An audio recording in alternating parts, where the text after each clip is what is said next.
Hey, welcome, everybody. We're going to do a part two that kind of started on Jen's little corner the other day. If you haven't watched it, go check it out. Link is in the video description to her channel.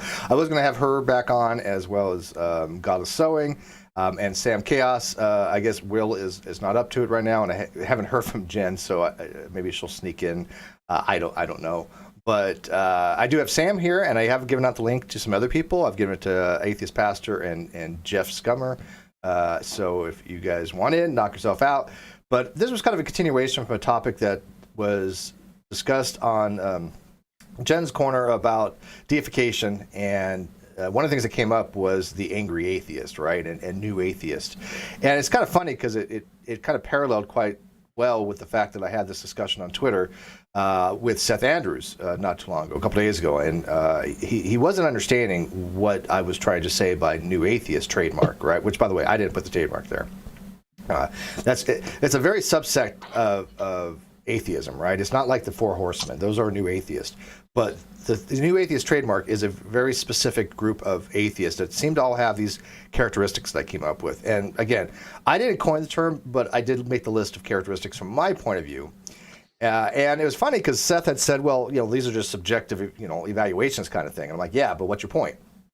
I'm like, of course they're subjective, but are they incorrect? I mean, these are things that I've noticed about New Atheist. And I know I've gone over it before, but like I said, we're going to go over it again. And I wanted to get different people's perspective from different types of beliefs. And since Sam is here, Sam is a pagan, which falls under theism because a non-classical structure. And that kind of should be interesting. And of course, I was going to have Jen and Will on, who one's an atheist, one's an agnostic, I think, right? But anyway, Sam, tell people who you are, because my channel may not know of you. I go by Sam Chaos on Twitter and YouTube. On Twitter, I scream into the void, and on YouTube, once a month, I talk about stuff I think is interesting. And I'm going to be starting a podcast discussing different theological topics, and we've got an atheist, a pagan, and a Christian, and we're going to chat about it. We'll probably have guests on at various points. Who's starting that with? Oh, that's with is that Sunny Side Up that's doing that? Is that what you're saying? Yeah, Science Side Up and Godless Sewing. Nice. Okay. None of my widgets are working today properly, so I'm just going to get rid of them. I don't know. Yeah, they seem to work well with Slobs, Streamlabs OBS, but regular OBS they just don't. So I don't know. My chat's not working either on my OBS. Yeah, whatever. We'll make it go away. All right. I don't need the chat on here. I can read the chat from the outside. So I'll run these by you because I know you've kind of looked at them before, I know we have a lot of people that are new to the channel, so maybe they haven't heard any of these things before. But what these are, basically, I'm in a lot of Facebook groups. Well, the ones I have left. I'm still in about 40, but I've been kicked out of probably about 40. And it's always because an admin has their butt hurt. It's always because they are almost always a New Atheist trademark. They are people that just do not have any skill set to discuss these things beyond just a very base level understanding, and they don't want to admit to it. If somebody comes in and kind of says, well, no, that's not the case, they put the ban hammer down. Atheist Republic has done this to me. Atheist Experience forums have done this to me. Every single one of them. I'm not saying there's not some decent mods out there. For the most part, though, the mods are crap. They're not interested in having dialogues. I mean, even if you go to the Atheist Experience, you go to their live chat, they're not interested in what you have to say. If you don't agree with them full barrel, you're basically excised. And that's again a subjective evaluation. I'm not trying to say there's objective value to be had there, but it is my personal experience, and it is the experience of many other people that I've seen. There is a reason that the only ACA show I'll call into is secular sexuality. Dialogues. I mean, if you go to the Atheist Experience, what is it called? Secular. That's part of the ACA, right? Yeah. Yeah, and that's the only ACA show I'll bother calling into. By the way, my smug. I'm actually drinking coffee, so excuse the coffee skeins. Yeah, no, I like Talk Heathen. I mean, I do like Eric.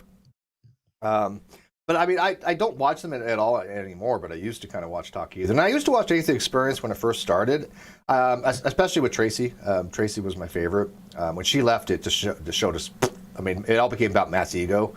But I would love this. If somebody could actually find me an atheist who's willing to go over these and go over some of the criticisms I have of the new Atheism TM, I would love that. I would love to, even better, I would love to find an atheist that is honest enough to answer questions. And I would just be like a probative attorney, just asking questions and see where they lead into, right? And see if I get somebody to be intellectually honest. Because when I do ask a lot of angry atheists, and we're going to call them the atheists. And again, this is not all atheists. This is basically the newly converted, man, I got screwed by theism, and I'm so hateful, and I just wanted watch Atheist Experience and parrot Matt Dillahunty and Arn Ra and say, oh, blah, blah, blah. That's the person we're talking about, right? It is unfortunately similar to the Angry Pagan phase, which is a thing. It's a thing? I've never experienced that. It's basically the same, but with less parroting. Oh, I gotcha. So, if you guys could find me somebody who's willing to come on and just answer questions honestly, because I don't think I can't say that I never have. We have had people on before that I think came close. But for the most part, when you ask a simple question and you get rhetoric back and the runaround, it's very disconcerting because, I'm not trying to play a game of gotcha. I'm merely trying to get to a conclusion and lead people to the most logical way of thinking when it comes to some of this stuff, because a lot of them do not have the skill set to do that. And this is why they do this angry atheist type of stuff. These let me move all this stuff around. Now they got atheist pastor coming in, make me screw all this up. Hi. Morning. I may have to run at some point. I'm actually on babysitting duty with my own kids, so it's not really babysitting. But so I may have to run at some point. But I definitely do want to continue this conversation from yesterday. Yeah, it was really good. I mean, the only thing that sucked yesterday is honestly it was just too short. I mean, we were having an amazing discussion. I was being entertained, and that's my big thing. As long as I'm entertained, and I've said that, and I will be back. I'm going to have to run already and be back in 2 minutes. Yeah. I leave it open, man. Yeah, I'm going to leave this open. So come on in, back and forth, whatever you need. All right. So I just resized everything. Steve Bottoman, hey buddy. Yeah. As soon as he has a super chat. Yeah. As soon as who's always been sick. Who's always been secular. I don't understand the angry part. Oh yeah, rocks aren't atheists. Sorry, not sorry. And by the way, I find it funny that Stephen was like, people were sending me rocks and asked me to identify it. And I'm thinking, yeah, that must be really difficult too. I mean, how do you? I mean, it must be. I mean, especially just from a photo, right? Because I used to like geology type stuff. I suck at it. It's my worst subject. But I did like tumblers and rock hunting and I but in order to identify a rock, there's a whole bunch of different things that you have to test for. He should be answering with obviously they're atheists. That's obviously. What do they identify? Just start sending them. Oh well, this one's a girl and this one's a boy and this one's asexual and this one thinks that it's this one's a furry. You know what I mean? Do you know how many millions of atheists I'm drinking right now? Oh, the tears, the tears. So good. I love that mug. I'm so happy it turned This is out actually, good. I was telling Sam before we went on air, this is actually a concoction of instant coffee. I was too lazy to make coffee today. Sorry, who bought me the coffee maker. I have a great coffee maker. It's beautiful, but I just needed something fast. So this is coffee, salted caramel, espresso, salted caramel, what's it called? Not espresso, cappuccino. With a little bit of brandy and a little bit of Canadian whiskey, your people. Okay, there you go. I was gonna say, if we're talking about this, I brought a beer. Yeah, this is actually my second one, so I'm okay. And I usually need something like that to go through some of this stuff. But anyways, hopefully the outside can see this pretty well. I had to make it smaller, but it looks like okay from my end. I'm not going to show each individual window from us. I'll just put it to the side. But anyways, I kind of like it. You know what? So you know the kind of atheists we're talking about, Chesh. Obviously, I mean we've ran into this type so many times, and we've had conversations with atheists where only a handful, a small amount, are willing to actually answer questions honestly. I don't know what the hell it is. It's an attitude problem. Well, they think they're playing a game of gotcha, right? They're so, theists are always playing games, blah, blah. I'm like, yeah, but I'm not a theist. And, I think, Sam being a theist, he's not trying to play a game of gotcha when he's asking questions, right? It's the only time I play a game of gotcha is when someone quotes Aaron Ra at me and I'm like, okay, tell me how this is consistent. Yeah, well, that's not even playing a gotcha. That's, hey, look, there's some problems here, right?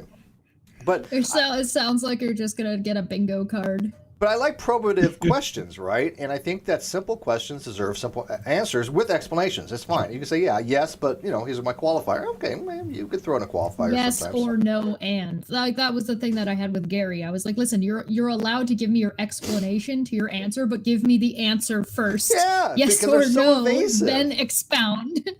Once he realized that it was like okay to just give me an answer and then expound, but it took like 2 hours to get there. So I think that some people don't feel comfortable just giving an answer because it feels like you're sticking your neck out, or it feels like, or they're not as confident in what they're going to say, so they have to qualify it and then never actually give an answer.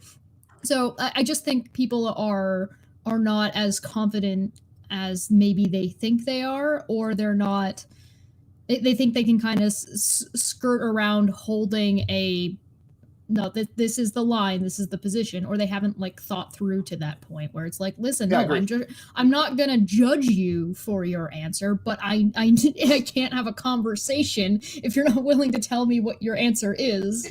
And I like the way you put that, but I would even narrow down more. What they do is they say in their I can almost hear their verbal dialogue in their head. They're like, okay, this is what I've read, or not even read because they don't read this about this stuff. This is what I've heard watching some video. This is what Steve's telling me. I have to hold on to this. What can I say that not even related to try to deflect? It's like they have that thing going on, their internal dialogue in their mind that, oh, wait. And they're not even listening at that point. I think you're giving it a little bit too much credit. I think they spend so much time dealing with people who have an agenda and spend so much time dealing with people who run a script that they have a hard time recognizing an honest interlocutor or recognizing an honest conversation. And because they're so used to one or the other that they have a hard time getting out of that mindset, and they just make assumptions. Absolutely. I see it on Facebook. As soon as somebody says, well, you're being dishonest, blah, blah, I'm like, we're done. I'm like, if you're going to call me intellectually dishonest, you're just throwing out script at that point. I mean, there's just nothing in my argumentation that's in any way dishonest. But all right. It's almost as if they're trying to impersonate their favorite atheist rather than actually have a proper argument. And there's the same sort of thing that the same frustration I see with when I guess I have discussions with Christians where they'll throw the memes, they'll throw the same old arguments, and the entire atheist community seems to roll their eyes and criticize the various religious communities for that. But the same thing is happening within our community. And like I was saying yesterday, I think it's really, we've got to be really careful to recognize that this isn't something that's unique to the atheist community. This is something that's unique to any community and people in general. So it's not a case of the atheist community is bad and every other community is good, because it's atheist community, like any community, is full of people. Yeah, no, I absolutely agree with that. These are not specific things to anyone. In fact, it's funny. Somebody said, well, you could apply those same standards to religious people. And I'm like, that's the point. You literally have made my point for me. When this was actually under one of Seth Anderson, or Seth, what's Seth's last name? Andrews. Andrews. No, is it Andrews? Yeah, Seth Andrews. Yeah, Seth Andrews. It's under his post. Somebody actually said, well, these are just subjective. You dare question me? Who are you again? We miss one caffeine. Kyle, corner you've and changed. This chopped liver.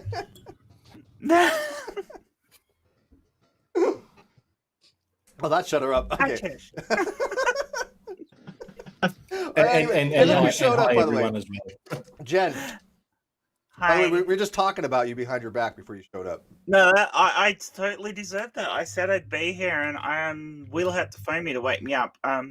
He may hop on in a bit, but That's fine. he's waiting for his ex-wife to show up. Oh well, that's fine. You see, Jen's used to me talking behind her back. I mean, if I don't talk behind Fucking Jen's does it back, all she the gets time. upset He's now. such a prick. Well, we were we were just saying that this came from your channel, so your link in this video description. So people, I need to go watch that after this. You don't please have to go watch it. Go watch it. It's good. It was a brilliant discussion, and I heard you actually say before, Steve, it was a shame that we had to cut it short. But yeah, I was having fun. It was great. We were getting somewhere, and it was like, yeah, okay, we gotta go short. But Got a scummer for £5. I refuse to make atheist pastor my deity. Hashtag dopey Russell Crowe. Why? If you're gonna worship somebody, I don't have a problem with atheist pastor being the object of your adoration. Godless Scummer's just in denial. We know it's. I mean, he's always sending me, pictures. He's always asking me what he should do and trying to make sacrifices to me. So I mean, he says he doesn't worship me, but we all know the truth. I don't judge, man. I don't judge. So it's kind of doesn't Scummer worship the dude though? Oh, he's a dudist. He's a dudist. Okay. Yeah, he's a dudist. Interesting. All right, so let's dive into these. These, again, new people, again, that might be new to them. The old people probably heard these before, but I wanted to get everybody's kind of perspective on them. So one of the things for New Atheist trademark is that if you're having a discussion with them on any kind of forum, especially Facebook, they love argumentative bad meme. They think by throwing a meme up there that they're deflecting and destroying your argument and showing you some brilliant refutation or rejoinder. 95% of the time, it's absolutely asinine, and it makes no epistemological sense. And you're thinking this is like the creationist version or of. It's just insulting, like the one I made for a certain pastor. Pastor Al. Not the one who's here. Well, there's a couple of Locke, yeah. Well, okay. So the thing is with particularly if you're trying to have this discussion on Twitter, you've kind of already failed. Because these aren't conversations that attest well in that the litmus test of trying to have these conversations in text don't do very well, let alone when you start putting that's half the fun though on that text. And that's fine. It's one thing to have shit throwing and just kind of, you can't take the Twitter conversation that seriously. So if you're actually trying to get anywhere, you've got to get into a call or some kind of outside situation, like response videos back and forth, something like that. And the thing is with me, especially when Twitter doesn't keep your conversation completely in order, not from your perspective. Well, yeah, Facebook is conversation in different order. Argumentative meme is usually Facebook, but yeah. And and Facebook is really bad for things in order. Also, it's just it's a nightmare. So here's the thing: if you get somebody responding to you with memes. One, they're not taking the conversation seriously. Two, they've given up. So maybe they were trying, but they don't care anymore. Or three, they think you're so ridiculous, they're just not taking you seriously, period. And the conversation is the whole reason I send memes to Locke. I have been well, I have been known to resort to memes. So sometimes the meme is to make a point though, right? So it's if somebody, it's the same thing as saying her okay boomer, because whatever point you've made is just being dismissed. Okay, but look in some cases that's correct. That is the correct response. No, and I understand that. I understand one's a reason to be dismissive. However, look at creationists, right? Creationists love having these weird meme-like things too. They have the, have you seen those things for transitional fossils? Oh, look, it hasn't changed in 300 million years. There's no evolution. Really stupid stuff, right? That's how they argue. Even though we know, as people that study a little bit of biology, at least basic level, go, hey, wait a minute, this is dumb. I mean, creationists, why are there still monkeys? We evolved from monkeys. So when I see a meme from an angry atheist or a new atheist TM that is on that level, that is seriously as dumb as a creationist saying something like that, how do we go about explaining to them, look, this is epistemologically stupid. This is philosophically dumb. This is you looking very silly in the eyes of a theist or anybody who's educated. Why would you want to do that? Yeah. Well, given most of their memes refer strictly to a single deity, I usually just go, well, what do I do here? Well, what do you do when you see? Okay, for example, I'll give a meme that might apply to you. When you see somebody say, look, Jesus, Mithra, Baal, and all these different gods, they were all born on December 25th. No, they weren't, because those calendars weren't the same, didn't match up, and used different systems of tracking. But they have a meme. It must be true. I mean, and if they continue to insist the meme is accurate, I say do some research or I'll meme back at you, and then if they don't, I meme. But they just say you're a stupid poopy head. No, you just respond. What you do is you respond with another meme about how laughably wrong they are. Well, yeah. Well, and by the way, that would probably be appropriate. That's kind of The what I answer do. is essentially the troll Sometimes face. Here's my blog. Here's something I've already refuted. This. Move on. Sometimes a Captain Picard GIF could help in that argument. I think. Captain I think Picard that's gives the always most Fam. appropriate. Yeah. That's one of my favorites, actually. Yeah. No one can argue with Captain Picard ever. Yeah, I think we need a better way to tell them, look, this is making you look foolish. Please don't use this type of argument. It's So just bad. make a meme that says that, Steve. I suck. feel I'm like not a we need- memer. And I'm using I feel like we I'm using need one of images those- memes too. What's that? There comes a point where I get sick of people who can't be bothered arguing properly, and I just leave the conversation. But what do you do with I their usually- admins? I don't block people. I usually just mute it. But Jen, what do you I do? just When refuse. I refuse to respond to memes now. I just refuse. what do you do when the admin? When the admin is that base level, because I'm telling you, a lot of these Facebook groups, they have gotten the dumbest admins I've ever seen. These people are rocks, and I'm like, you're putting this person in charge of determining if they. Okay, you know it's true. See, they're They're atheists. so bad. It's just it's back to front. It's not that rocks are atheists. It's some atheists are rocks. Oh my god. The answer is that you, Steve, you make a meme. I'm not a memer though. So, okay, so let me give you an example. You take somebody who is you take the meme of the guy shooting, like I did with the non sequitur show. Why would Steve do this? Mhm. You take that and you say atheist, own argument, and then you make the gun say meme. Wow. See, I feel like along those the- lines. Another appropriate meme would be that Bernie Sanders one that's just like, I am once again asking you to be reasonable. Or how about the two astronauts looking at one like Earth, and he's looking. it at always said, has been. Memes are not a form of argumentation, or never was. Never was. Yeah, Never has been. Never has been. No, The well, answer actually, is if you've to got two meme astronauts better. looking at the planet, what you want to have is, oh my god, this planet's an atheist. Oh, that's a big Always has atheist. been. There you go. The Earth is an atheist. Oh, always has been. Yeah. Yeah, that's how you would need to do it. Or like Mushu, dishonor on you, dishonor on your meme, dishonor on your argument. So I want to get people involved in this. As Seth Anders pointed out, these are subjective, and I'm perfectly fine with that. But are they things that other people notice as well? Do you all notice that? Because you all have these types of discussions, that the new atheists tend to do a lot of argument and meme. Do you agree with that? As I said, And the to you audience out yesterday, in the live chat. before we started the stream, Steve, there seems to be not so much the memeing, but the angry atheist thing, where you go out and you find you find a Christian apologist who's maybe just being a bit of a shit, but you go and tear them down a peg. There seems to be a rite of passage with newer atheists, especially on Twitter, where you have to be seen to have done this. You get Virtue props. signaling. Yeah, it is virtue signaling. Yeah, no, I agree. There is an element of, I've got to be part of the group. So to be part of the group, I have to show that I can do this. Yeah, Well, no, and keep I in think you're mind right. that's Which is Steve bullshit. is like a golden cow, though, right? Because like they won't address him.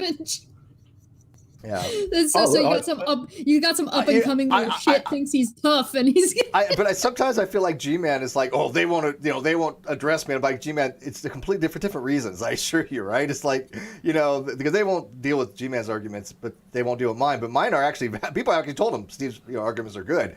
By the way, your interview with G-Man, I gotta admit, it was good. It was I was very surprised that he was very It cordial. takes way too much patience to even talk to You Jim. guys haven't watched that on her channel, go check it out, because she actually had a cordial conversation with G-Man. I know how odd that is, but It was really interesting, and I don't want people to go in with the wrong expectation. The expectation was not to refute him. It was to actually solidify what the hell he was trying to say. No, Anastasia, the producer from ATA, watched it. She liked it, so she was glad that I pointed it out to her. Yeah, she's like, "Thanks for showing me this." So there you go. He's such a sweetheart. Oh yeah, she's cool as shit.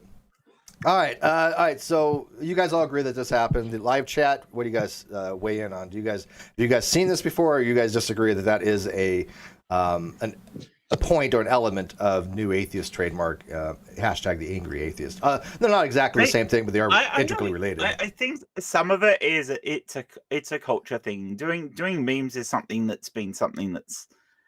is very much a culture thing. I love memes. It's a young people culture thing. I love memes. It's not a thing. Memes have been around forever. It's an have you argument seen by the meme. Graffiti? Have you ever seen the graffiti in like Pompeii? Oh yeah. It's fucking awesome. Oh my god. Yeah, there's nothing wrong with memes, but This is really high. but your whole argument is, here's my So meme. good. There you go. Case dismissed. If I, like I said on Jen's channel, if I hear one more thing about Eric the Penguin, I'm going to shoot somebody. It's just like it's like. By the way, I think I'm going to actually do my next blog on Russell's teapot, because a lot of people have been throwing that out and they just don't understand it. A lot of misconceptions on Russell's teapot, and I think that I might do my next blog on that particular topic if people might be interested in that. Because that's an argument by oh look, Russell's teapot. I'm like, that's not a defeater to anything I've said. That annoys me in the same way that people use the puddle analogy wrong. Yeah. Oh. I mean, Russell's teapot is arguably a point for true agnosticism. I wouldn't even say that, but I'll leave that for my blog. But yeah, it's just that people say, oh, well, have you ever... I love when they say to me, have you heard of Russell's teapot, Steve? I'm like, oh, no. Russell who? Steve, have you ever heard of this thing? Yeah, I know I come across as condescending on Facebook, and even though I can say I don't mean to be, I don't care, I guess you could say, because it's Facebook and people know I just don't care. But it's like when people say like, well, let me explain about atheism. I look, and I read this. I'm like, you're going to tell me this, and I'm like, okay, what's your citation for this? They got nothing. They have no idea what the hell they're talking about. They're telling me about atheism. This is the disconnect in what I think is that people want you to take them seriously, but they won't take you seriously.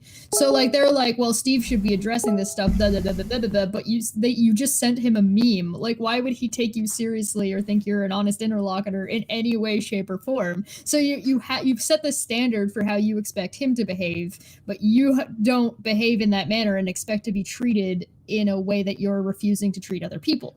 So it becomes this it becomes this dichotomy where they're like, you need to address my argument in a reasonable way, but I don't have to address yours because yours isn't a real argument. There are no true Scotsman fallacying arguments on a whole, and it's bizarre. Oh, but especially when people say, oh, you're just wrong. I'm like, oh, okay. And they're like, oh, you don't know anything about atheism. I'm like, okay, let me show you what I've read on this, and let me compare, my reading list and what I've shown to be the case, and what you have to show. And they never bring anything to the table, and ever. It's just ridiculous. All right. Well, my favorite thing is. Go ahead, Sam. Yes, my favorite thing is when they genetic fallacy me. Like, I can say something and I'll get shouted at by Angry Atheist, and if Matt Dillahunty tweets it 2 days later, like actually did happen at one point, those same people will be liking that tweet. Oh yeah, no, it's funny because like Seth Anders, he'll say something, he'll get all these likes, and he'll be incorrect. People, I remember who was it? It was Tim O'Neill corrected him on something. And, he didn't get any likes, right? And I don't get any likes. Not that I care about the likes, it's a principle. But it's all about Seth said it must be the case. It is the deification type aspect. Putting them on a pedestal. Seth Andrews should not do history at all. It's the thing that the original Four Horsemen were so concerned about.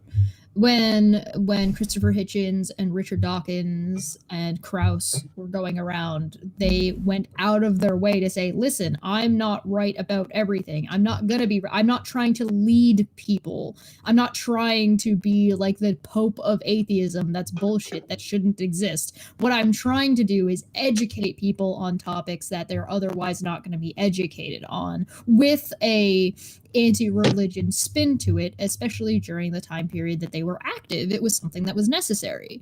So, like, you can say that Richard Dawkins gets X, Y, and Z wrong about anything that isn't biology. Yeah, sure, but he's also not going to tell you that no, you should listen to me anyway because I'm Richard Dawkins. Whereas Matt and Aaron and that group of people have sort of started off saying that, and they don't say that anymore. You may or may not have noticed. Yeah, no, I mean, in fairness to Aaron does still say that.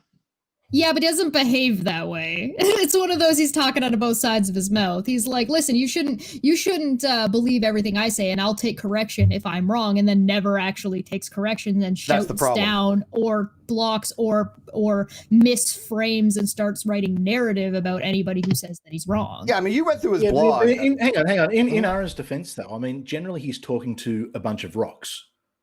Well, yeah. So you've got fair.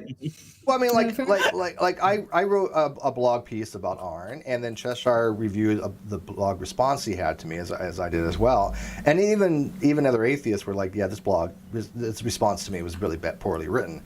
And it's like he tries to just be very dismissive of anybody that has actual argumentation against him, and those are the ones he just doesn't want to have any confrontation with. He doesn't want to deal with because they're hard, right?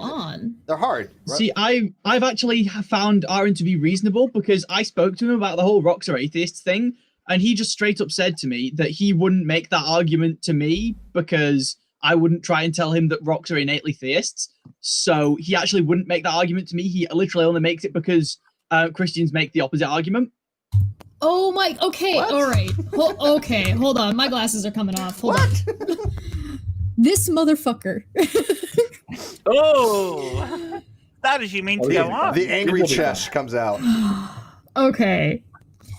Arn has been corrected publicly and accepts correction publicly, then turns around and says it again anyway, the same error. Over and over and over. He's been corrected about when the definition of atheist came around. He's been corrected about the logic behind it. He's been corrected about what it actually said at that time period. He's been corrected by historians. He's been corrected by philosophers. And he says there are times where he'll be like, well, somebody will walk him through it little baby step at a time, and he'll accept what they've said, and then 3 days later turn around and say the same fucking thing. It doesn't even have to be 3 days later. Sometimes it's the same day, just on a different part of the thread. He's full of shit when it comes to this. And at this point, as far as he's concerned, by his definitions, and by the way he defines these things, he's a fucking liar, because that's what he calls Kent Hovind when Kent Hovind gets corrected, agrees with it, you walk him fucking through it, and then turns around and says the wrong thing again anyway.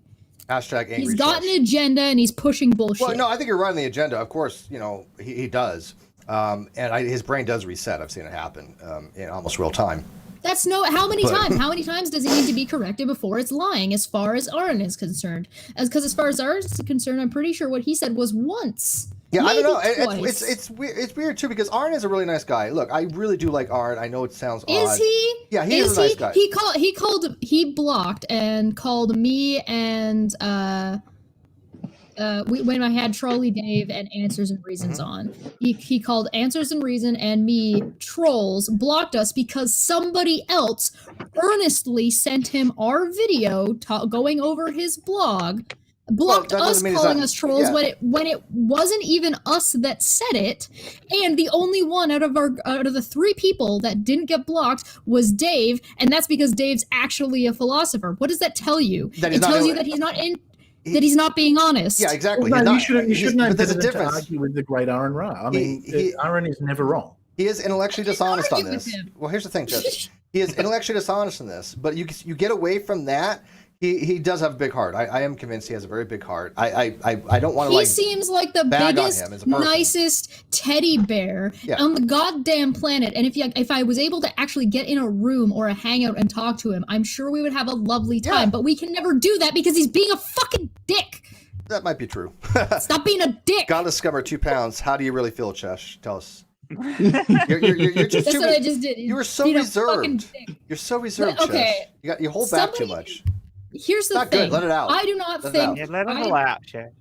I am using Aaron's own definitions, his own standards, not mine. I do not think he is a liar. I don't think he is a bad person. I don't think he is an asshole. Well, I kind of think he's an asshole, but I think he's an asshole on purpose. Like, not in, like, some people are assholes as in, like, you just don't want to deal with them. And some people play assholes on the internet or play assholes to get a point across. I don't think he's a bad person. I would love gonna to make sit down a and have a link later. conversation with the dude, but he makes it impossible. He purposefully makes obstinate. having conversations impossible because he's purposefully contentious. He could be obstinate, and he's dogmatic, and he's He's very evangelical, dogmatic, yes. and so this is why I'm saying he's an ideologue of the same caliber as any theistic evangelist I've ever ran into. He's the atheist version of creationism now, and I'm not the only one saying this. And He's made an error, and he's made an error in his judgment. It's not an error in his principles. It's an error in judgment. He cannot tell anymore the difference between people who would be helpful and useful for him to deal with, and just, oh, you disagree with me, go away, echo chamber. Yeah, I agree with that. I mean, he associates with. Look who he associated with. He should be talking to Tim O'Neill and getting the corrections. And the next time he does something about history, he should be speaking with Tim and working with him. Yeah. He should be working with you. He should be working with me. He should be working with all of us here. But because none of us are out to hurt him. None of us are out to even hurt his cause. Nope. We are open book. We are here to help educate people and help people be better. And what Arn seems to want is people to be better. Yes. And he's ostracizing people for no reason, and it hurts him. I mean, arguably, if he's an anti-theist, I would potentially be against that specific bit of his cause, but that's about it. Yeah, I don't know if he identifies as such, but he is. His main cause is anti-theism within politics. Yeah. That's his main thing is like, you've got to not have politics or religion in politics, and that needs to be. And we would all help him with that. We all agree with that. That's the sad part. I would advocate something very similar. I mean, I would advocate for pluralism within politics, such that it ends up being left out of. But hang on with Aaron. I mean, he's advocating for politics and religion to be separated, but he brings politics heavily into what he does.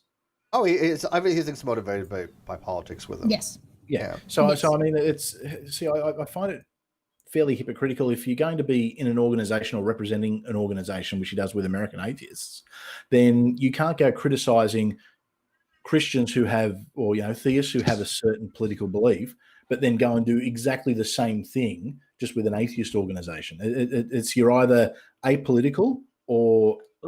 I don't necessarily agree with that. Thing of thinking that atheists are without any beliefs or faith, because and that's a lie, because everyone has beliefs and faiths to a certain degree. And the groups like the American Atheist and ACA, when they say it's just atheism, it's not. They're a political organization. They are trying to make some kind of secular differentiation between church and state kind of thing. They want influence in politics. I don't have really an issue with that. I honestly don't, because it's just pushback. It's just No, neither do I. But it's hypocritical to criticize one group for doing exactly what they're doing. No, I don't think it's a different point of.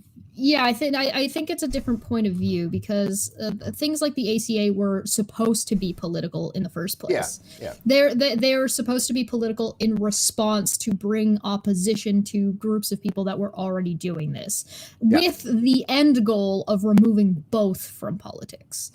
So atheism shouldn't be doing anything with politics, and religion shouldn't be doing. So you shouldn't have anti-religion happening in politics, because that would be just as bad as being pro one religion. Right. Politics. Yeah, I don't think that they're advocating for, hey, we want anti-theism in church, in the government. No. But what you see is, okay, so atheism I see what you're saying. One issue. It's a one issue thing. So there's no dramas with putting political pressure on for that. But what I'm finding more and more with a lot of these, and it's mainly an American thing, is they've basically, and I guess there was an election on, so that does kind of amp everything up, but they've basically become political mouthpieces for one side of politics, which what that actually does is completely alienates people who are atheists, who do want to be in the community, who might sit on it, not necessarily agreeing with the other side, but might go towards the other side and mightn't have the staunch far left. I think you're going to have that no matter what you do, though, right? Yeah. I mean, I'd also argue that the ACA are by no means far left. Sorry, no. I missed exactly that. I missed what you said there. Sorry. I said I'd argue that the ACA are left, but by no means far left. Oh, I think they do have tendencies. I think they're far left. I'd say they're certainly not centrist. Yeah. Speaking as someone who sits between socialist and communist. Well, not that far left, but I mean, No, well, that's extreme left. Josiah Hansen, $2. Good discussion and ribs for supper. Oh yeah. Oh, that sounds yummy. I'm actually. jealous. Yeah, I'm jelly. Yeah, no, I got chicken stir fry I was about to make, then I got called in here and I'm hungry. I can understand the. Sorry, I'm just going to really quickly say I've got to run. Okay. But thank you, buddy. I really enjoyed the conversation. I'll be listening and great to chat to you all. Goodbye to everyone in the chat. See you later. Well, nice to see you again, Chris. I don't mind.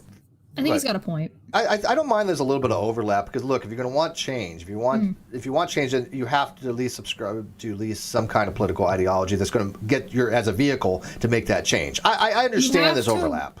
You have to work within the system that you're given to be able to make changes to the system that you're given outside of like something extremist. I don't think anybody's going to encourage the ACA to like, I don't know, bomb a church. I don't think that's a good idea. I don't think that they should be pushed in that direction. So even if they're left, I don't think that they are active based, so to speak. I don't think right and left matter here, because at the end of the day, the ideology of having no religion in politics is bipartisan. You don't like, so it has nothing to do with bipartisan elsewhere in the US because being right wing is so closely tied to Christianity. I'd argue it is technically a left issue within the US. What I would say is that the majority of people would be further to I don't call any political party in America left. None of them are left. They're all right. I'd agree with you that. Yeah, you guys don't have a true left at all. Not anymore, no. So, but what I would say is that there are the majority of people who are religious, the religious right in particular, are voting as a block. And they're not supposed to be voting as a block. That's kind of part of why they don't get taxed. So removing that is going to seem like it is a bipartisan issue because some more people are going to be pro it than not, particularly in America. But if you move anywhere else, so I live in Canada, my family is quite religious, but you know what they don't want? Religion in politics. Now your religion might view your might inform or might infect or effect's not a good word. It sounds negative, but I don't mean it. Influence. Yes, thank you. Yeah. Might influence your position and why you have that position in regards to a political issue, but you shouldn't, because God said so, should not be a convincing argument on its own. So that's why you shouldn't be using that to influence whatever political decision you're making. Macabre for 5 Australian says, can we please stop referring to the cult of wokeism as left? They aren't left. They are politically identitarians whom loathe ideological impurity. Here's the thing, they are left, but they are not the left. Yeah, I think they're left. They're definitely left-leaning. It's maybe like an alt-left. I don't know, but yeah, they are. I'd argue they're authoritarian. And it's funny, but it's funny with that group because they espouse certain virtues and things, but they don't apply them equally. It's very odd when I see them. It is. I think Jen nailed it. It's a lot of it is virtue signaling. They just throw things out there, but when you apply them across the board, they don't. They're very, very myopic in their applications of these types of things. And I do think it very much relates to, hey, look, if you have an ideological thought that doesn't correspond to us, you're out. You're wrong. You have wrong things. Have you seen Matt fail at trying to communicate about pedophilia? Oh yeah. I watched that before. Oh, I didn't. Yeah. Oh. It's one of those things you know what he was trying to say, but he wasn't saying it in a way that was effective. He really was. It was very bad. It was very bad.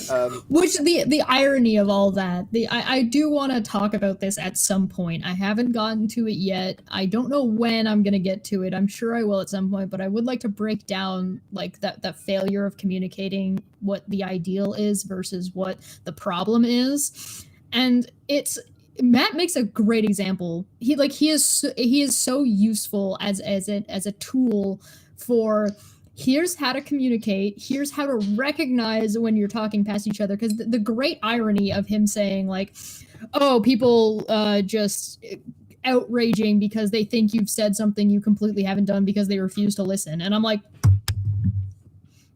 Matt.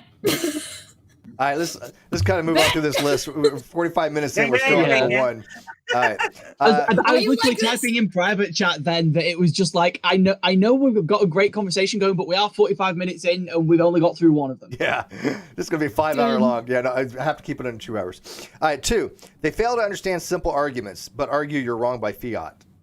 This, again, they're basically saying, hey, look, I don't understand your argument, but your argument has to be wrong because I've been told this, and I have to hold on to this. So whatever you say must be incorrect.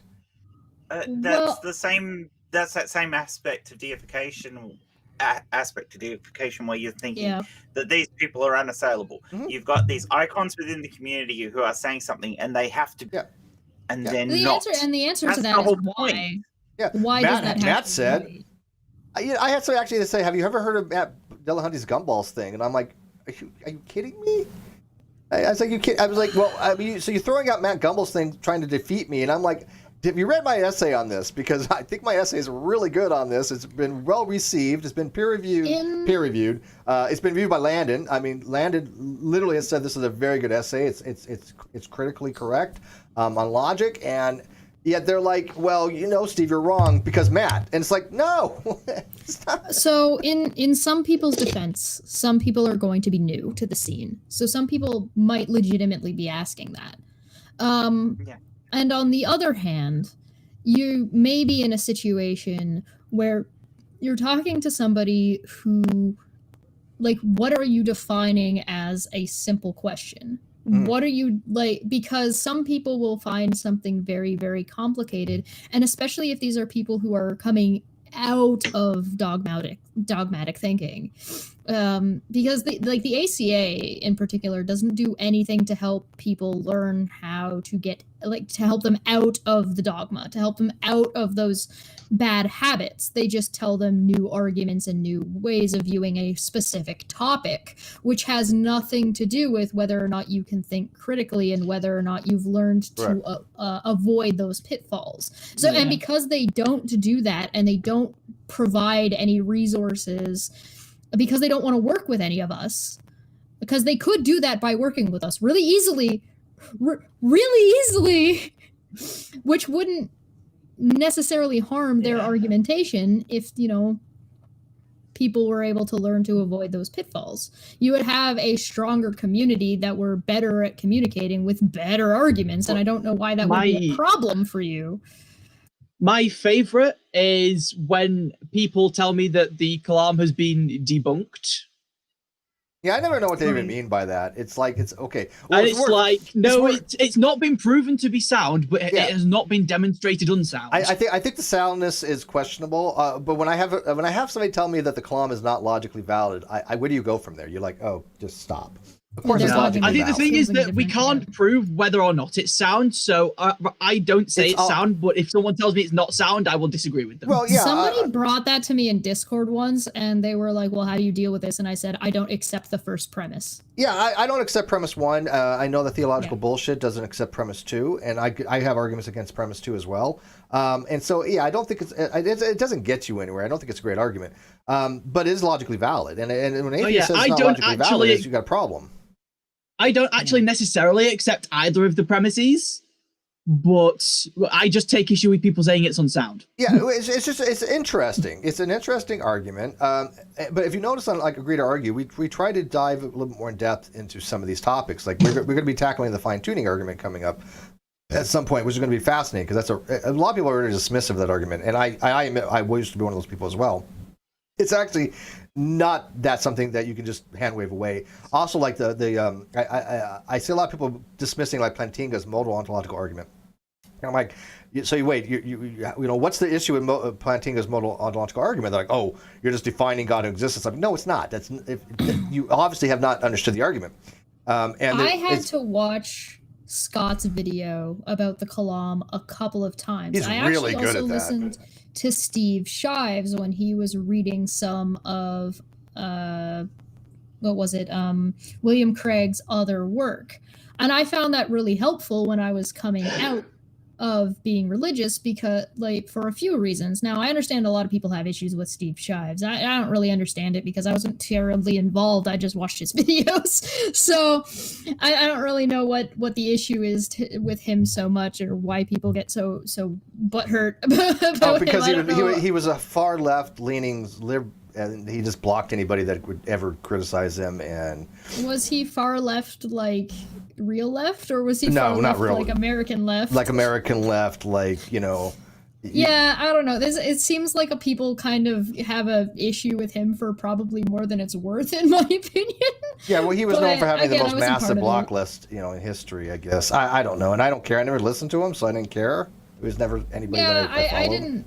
I didn't have any issue, but I did find, even though I'd have to rewatch it again now because it's been a long time, but when I was watching his kind of explanation and reading through these books and saying, okay, here's what I have the problem with this, and this, and here's why I have the problem, at least he was able to explain and communicate what he thought his issue was.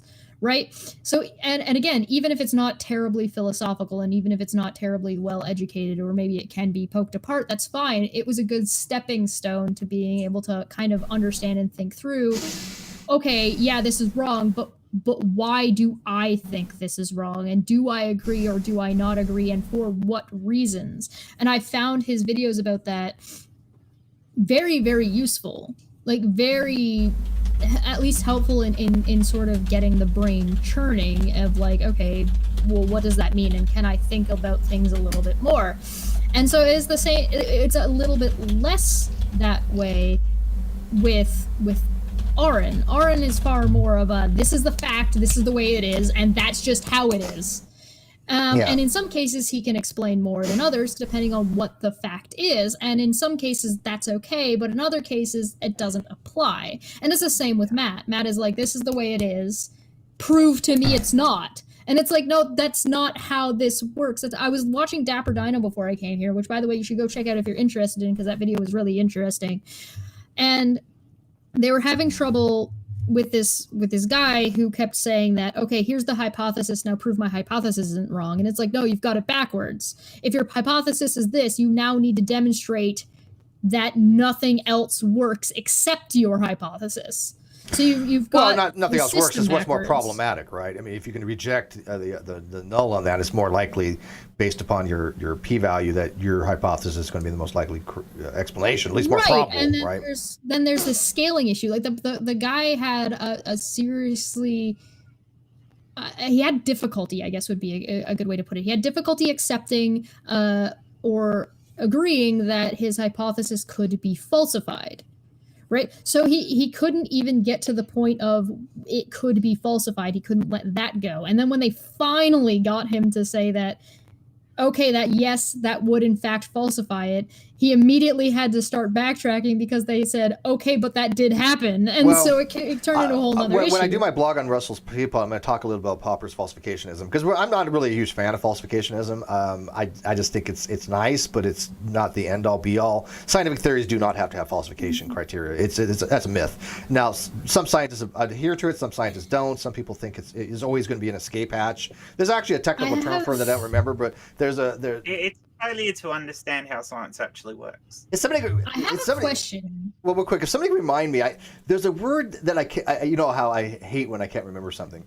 There's a word that is for an escape hatch or a scientific theory that has falsification, where there's always going to be a way to modify it, so you never have an actual falsification criteria. And I've read a paper on it once, and it had a very specific word for that. Like a loophole? Yeah, it's like a loophole. Yeah, it's always going to be like it's like you can never actually falsify anything, because it's always going to be an ad hoc thing you can add, or some kind of escape hatch. And there's a very specific word for that in philosophy, and I don't remember that word, and it's driving me bonkers. I really wish you know me on that. this question, because I'm going to be the same now. Damn I hate it. I think, because I could search and I could look, and I'm like, what the hell is this? I read a lot of papers, and I just. Do you mean theory change? No, it's I found something called Bell's theorem. No, Bell's theorem has to do with quantum mechanics. Yeah. Okay. Bell's theorem states that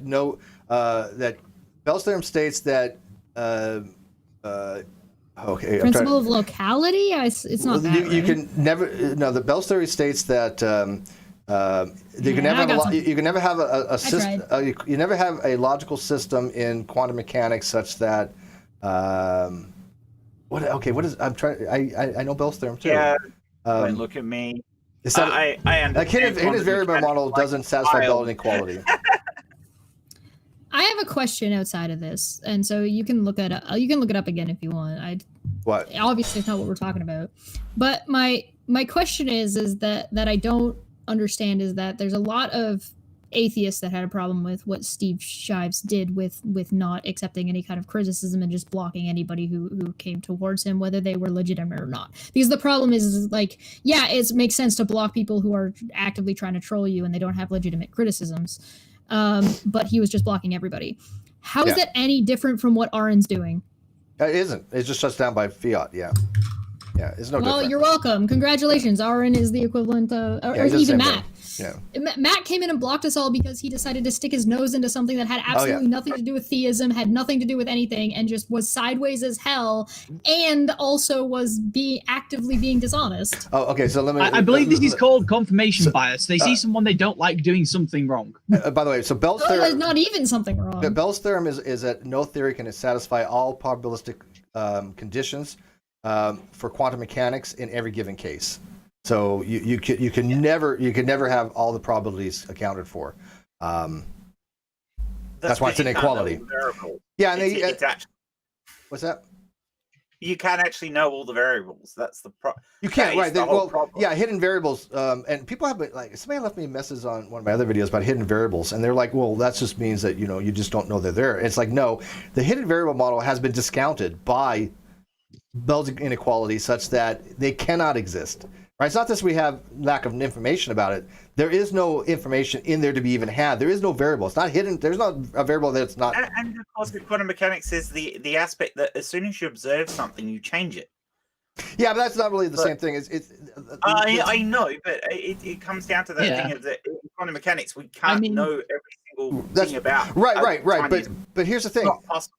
It's critical that people understand on a hidden variable model that's been dismissed. There is no variable there. It's not that it's hidden from us. It's not that it's there. We could never get to it. There is no variable there. There's nothing that exists there of information until the quantum state has been, for example, like after the spontaneous fission, after weak nuclear decay. Then there's something. But before then, there's nothing in the system that tells us when it's going to happen. It's the same problem you have with the duality of light. Is it a particle or is it a wave? Well, we don't know till we observe. It's both. Yeah, so it's both. Yeah, it's both. But how can it be both? Well, because it is. Magic. All right, so do you guys agree with number 2, though, that a lot of them do not understand these arguments? And even following zip arguments? I think it's number 2 isn't phrased very fairly. And I think that's because the ACA does pull a lot of new people who actually are legitimately unfamiliar. Yeah, but they still argue you're wrong by fiat. As a compound, I think that a lot of them, rather than arguing that it's by fiat, argue that they've heard a argument against this that's convinced them, and they cannot explain it to you sufficiently. Yeah, and that's fine too if they say that, though. Look, I just don't know how to explain. Yeah, but they don't know to say that. They don't have. They're in a space. They're in a new. Here's the problem: is that you have 2 things going on. You have one, people who are dogmatic and don't understand and are actively being problematic on purpose, and 2, you have people that are new and don't know any better, and it can be very, very, very difficult to tell which one you're dealing with, and partially because the secondary person is coming from right out of a very dogmatic place, and they might be aggressive because they're angry and frustrated of the being. They feel like they've been lied to. They feel like that they're angry and they're upset, and they deserve to be angry and upset, but they lash out and they don't know. And so you have the only answer I can think of is to say that you have to be unreasonably charitable with everybody. Even if you think they are or they aren't, but at the same time, is it your responsibility to be that way? Do you have to do that? And the answer is no. And so you kind of end up in the situation where this is why it would be so much better if we could work with the ACA instead of them trying to work against us, right? Because that's what it is. None of us are trying to work against any of them, right? Like, we don't care. But no, I really don't. People are like, oh, well, you know, you're always going against the ACA. It's like, no, I look, I'd love to help them out. And Mike is correct. All new learning is parroting. But there was a lot. There was people in the ACA. I completely agree with that, Jesh, because there is an element of learning that isn't just parroting, where you actually go and explore and try to find out. And yeah, I would agree with that. How these things work I would argue that the basics of any given new subject. The basics of any given new subject will be parroting initially. But here's the thing, you know, with the ACA, like, there were members I got along with Eric Murphy just swell. You know, I like the guy.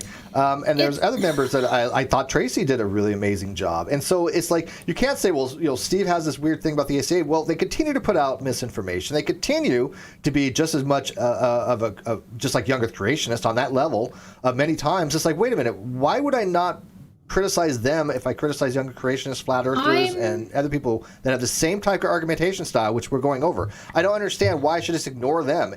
I would be curious to know how I would be received 5 years ago. Were you a raging younger creationist? No. I mean, like, if I am the way I am now, I'd love to see that. I really would. That would be awesome. Kent Hovind is awesome. Fossils don't exist. So I'm Canadian, so Kent Hovind wasn't really a thing. There was a guy named Lawrence Tisdall that I watched, though. My family. Oh, I remember that name, Tisdall.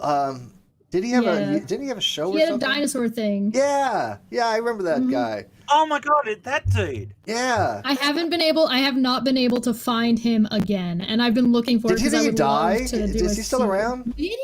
I don't know. I have no idea. I haven't been able to find his stuff again anymore. But here's the thing. That guy really looking. I gotta find him. If we were able to, it had 5 years ago. I said, "Hey, Aaron, you're wrong about this, and you're being a little bitch." He'd have been like, "Oh, at me, bro." But now he goes and calls everybody else a little bitch, but he won't talk to anybody who calls him a little bitch and says they're just trolling. And so it's like, well, so you can give it, but you can't take it anymore. So you're not willing to have the conversation. Yeah, into that dogmatic stream there. It's very much I can give, but I can't take. Yeah, he will not talk to anybody that in everything. He will not talk to anybody. Matt's the same way. They will never talk to anybody that runs any of my arguments. They just won't. Here's the thing. I don't need to run any of Steve's arguments to have a conversation with Aaron. Absolutely. Yeah. But because I'm friends with Steve, I will never be allowed to have a conversation with Aaron. Well, even if it's about a completely different topic. But you got Jen. You got Jen here. We got Jen and Sam. Who else do we need? You know? Oh, see, Aaron won't have much choice but to have. Aaron won't have much choice but to have a conversation with me at some point, because we're both going to be at Faithless Forum having a meal together. Oh, good. Tell him something for me. I don't know what yet. I haven't decided, but tell him something for me, okay? Could you do something with Aaron for me, Sam? Could you give him a pet rock and say, "I've got a pet atheist for you"? Put the ACA logo on the rock. The ACA logo on the rock. All right. The fact the ACA has not taken advantage of this and they're not selling pet rocks with the ACA logo on it is depressing. It'd be killing, right? But that'd be like slavery, because then you'd be owning an atheist, and that'd be like slavery. So I had Tim O'Neill on, and we had a conversation. I had G-Man on, and we had a conversation.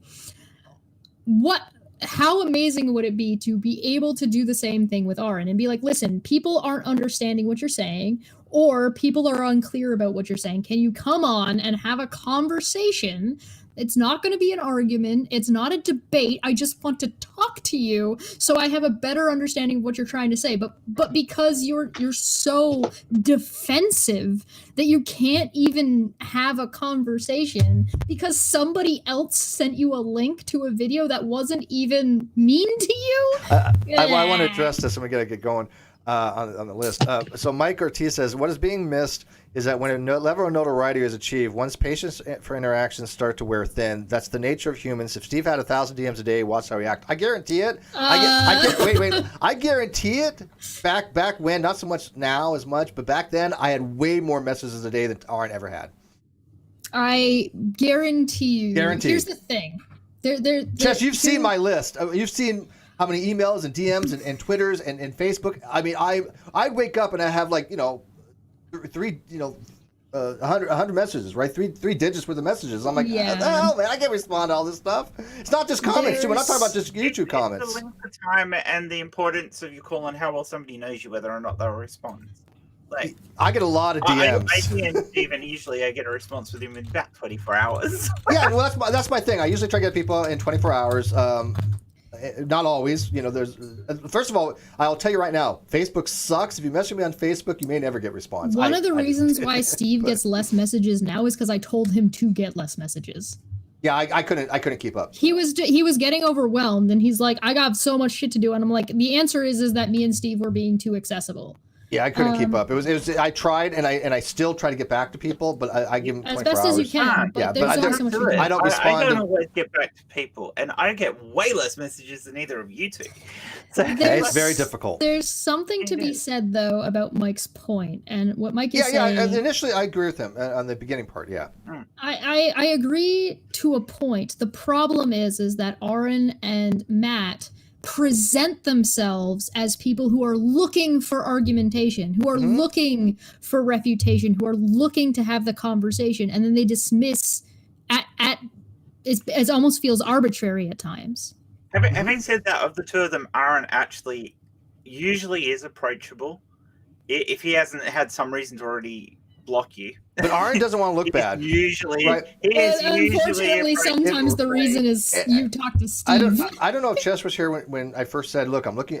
If you guys can find me an atheist willing to come on and have it just like Chess wants to do with Aaron, I just want to do with an Angry Atheist. I want to be able to ask some just probative questions, and then start showing them peer-reviewed papers and say, okay, how would you read this paper? How do you interpret this paper?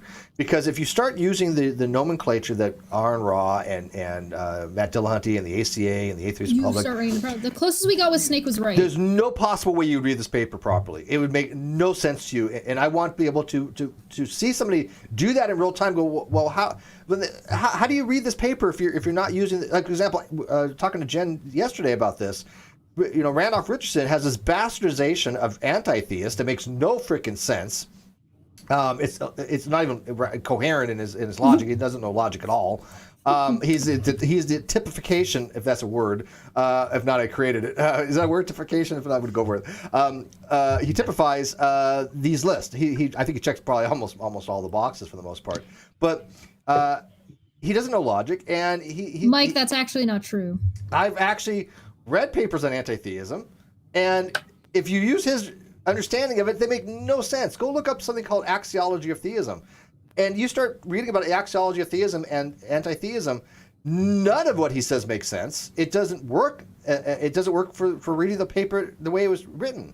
And by the way, I might have a show on that one of these days, because I was fascinated by it yesterday, and I was like, yeah, I love this topic of anti-theism, because like I said, I've actually just read some papers on it the last couple of weeks, and I'm like, this would be great. Let's do something on that. But another topic. Mike Randolph had a was one follow-up. person I was going to ask to do that show with us yesterday. He's a and coward. he refused. He's a coward. He's a straight up coward. Randolph Richardson, you are a coward. Oh, no, I still have all the screenshots explicitly showing that he had a set of standards and then refused to meet any kind of standards and backed out of the conversation as he was blaming Steve for backing out of the conversation. I screenshot the whole thing because I'm like, this is going to come back. I know this is going to come back. And I'm like, dude. Yeah, he is a straight up coward. He tried to smear my reputation because reasons he rather went than straight. I understand. Yeah, I he's can just- get people who then back away from a discussion because they're afraid of the discussion, or because they don't That's like the way the fine. discussion has gone. That's Yeah. fine. I don't have a problem with Why that. does it go from that to now I've got to listen to all the bullshit that somebody else has said? Yeah, about now this I've got to person smear the and smear person. them. Yeah, and Because Well, because I look bad for backing out of the conversation, I need to make it seem like I didn't back out of the conversation. The person I was talking to is the problem. right, exactly, because he So, backed out. I try not to deal with Randolph except for on Neil's streams. So what is his definition of anti-theist? Somebody who believes God does not exist. Excuse me? Yeah, you heard that. You know you did. You heard it right. I didn't. I actually enunciated. Yeah, he says an atheist is an anti-theist. Yeah, he says that if you believe that God does not exist, that makes you an anti-theist. I'm like, no, it doesn't. That's just ridiculous. That's so stupid. I mean, I can't even. I'm telling you, that doesn't even work with the words that make up anti-theist. Well, it's not so much even the breakdown of the word, but like I'm reading a guy named I think you pronounce his name Khan or Kane. It's Guy Kane. Again, I know who he is. It's Kahane.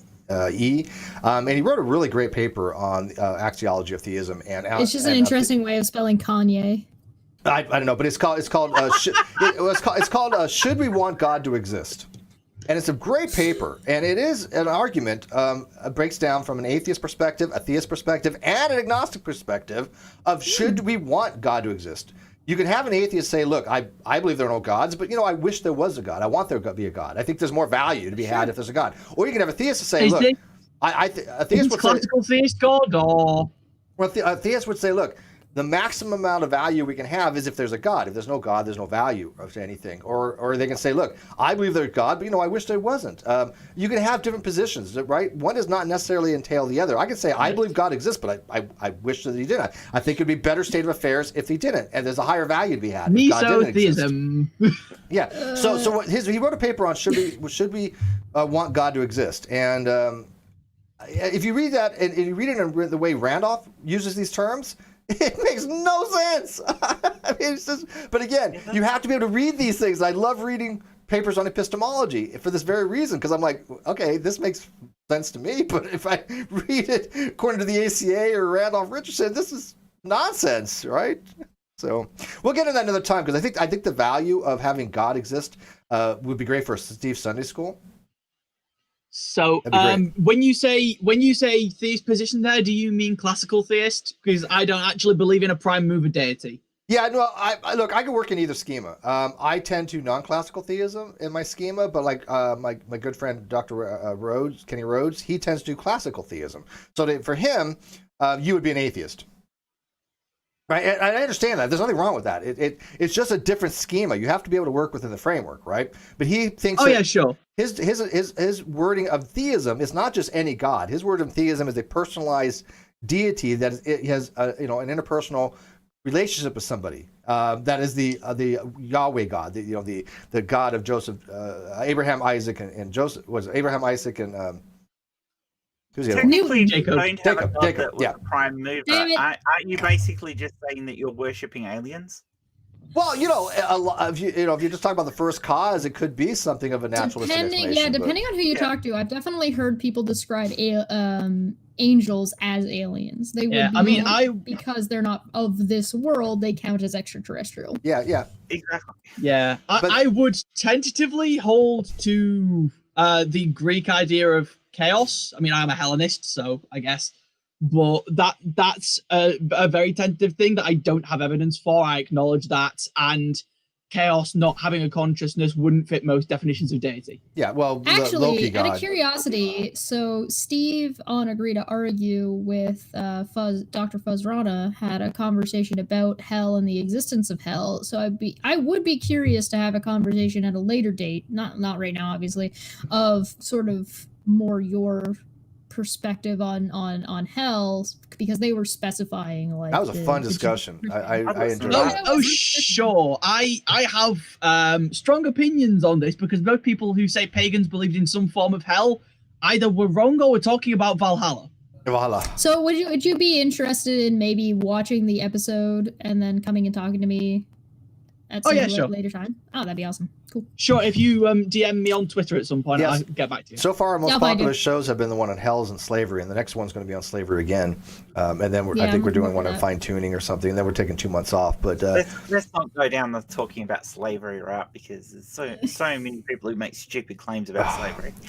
But anyways, okay, moving on. But anyways, what's the next one? Should we get to point 3? Yeah. Should we get to point 3?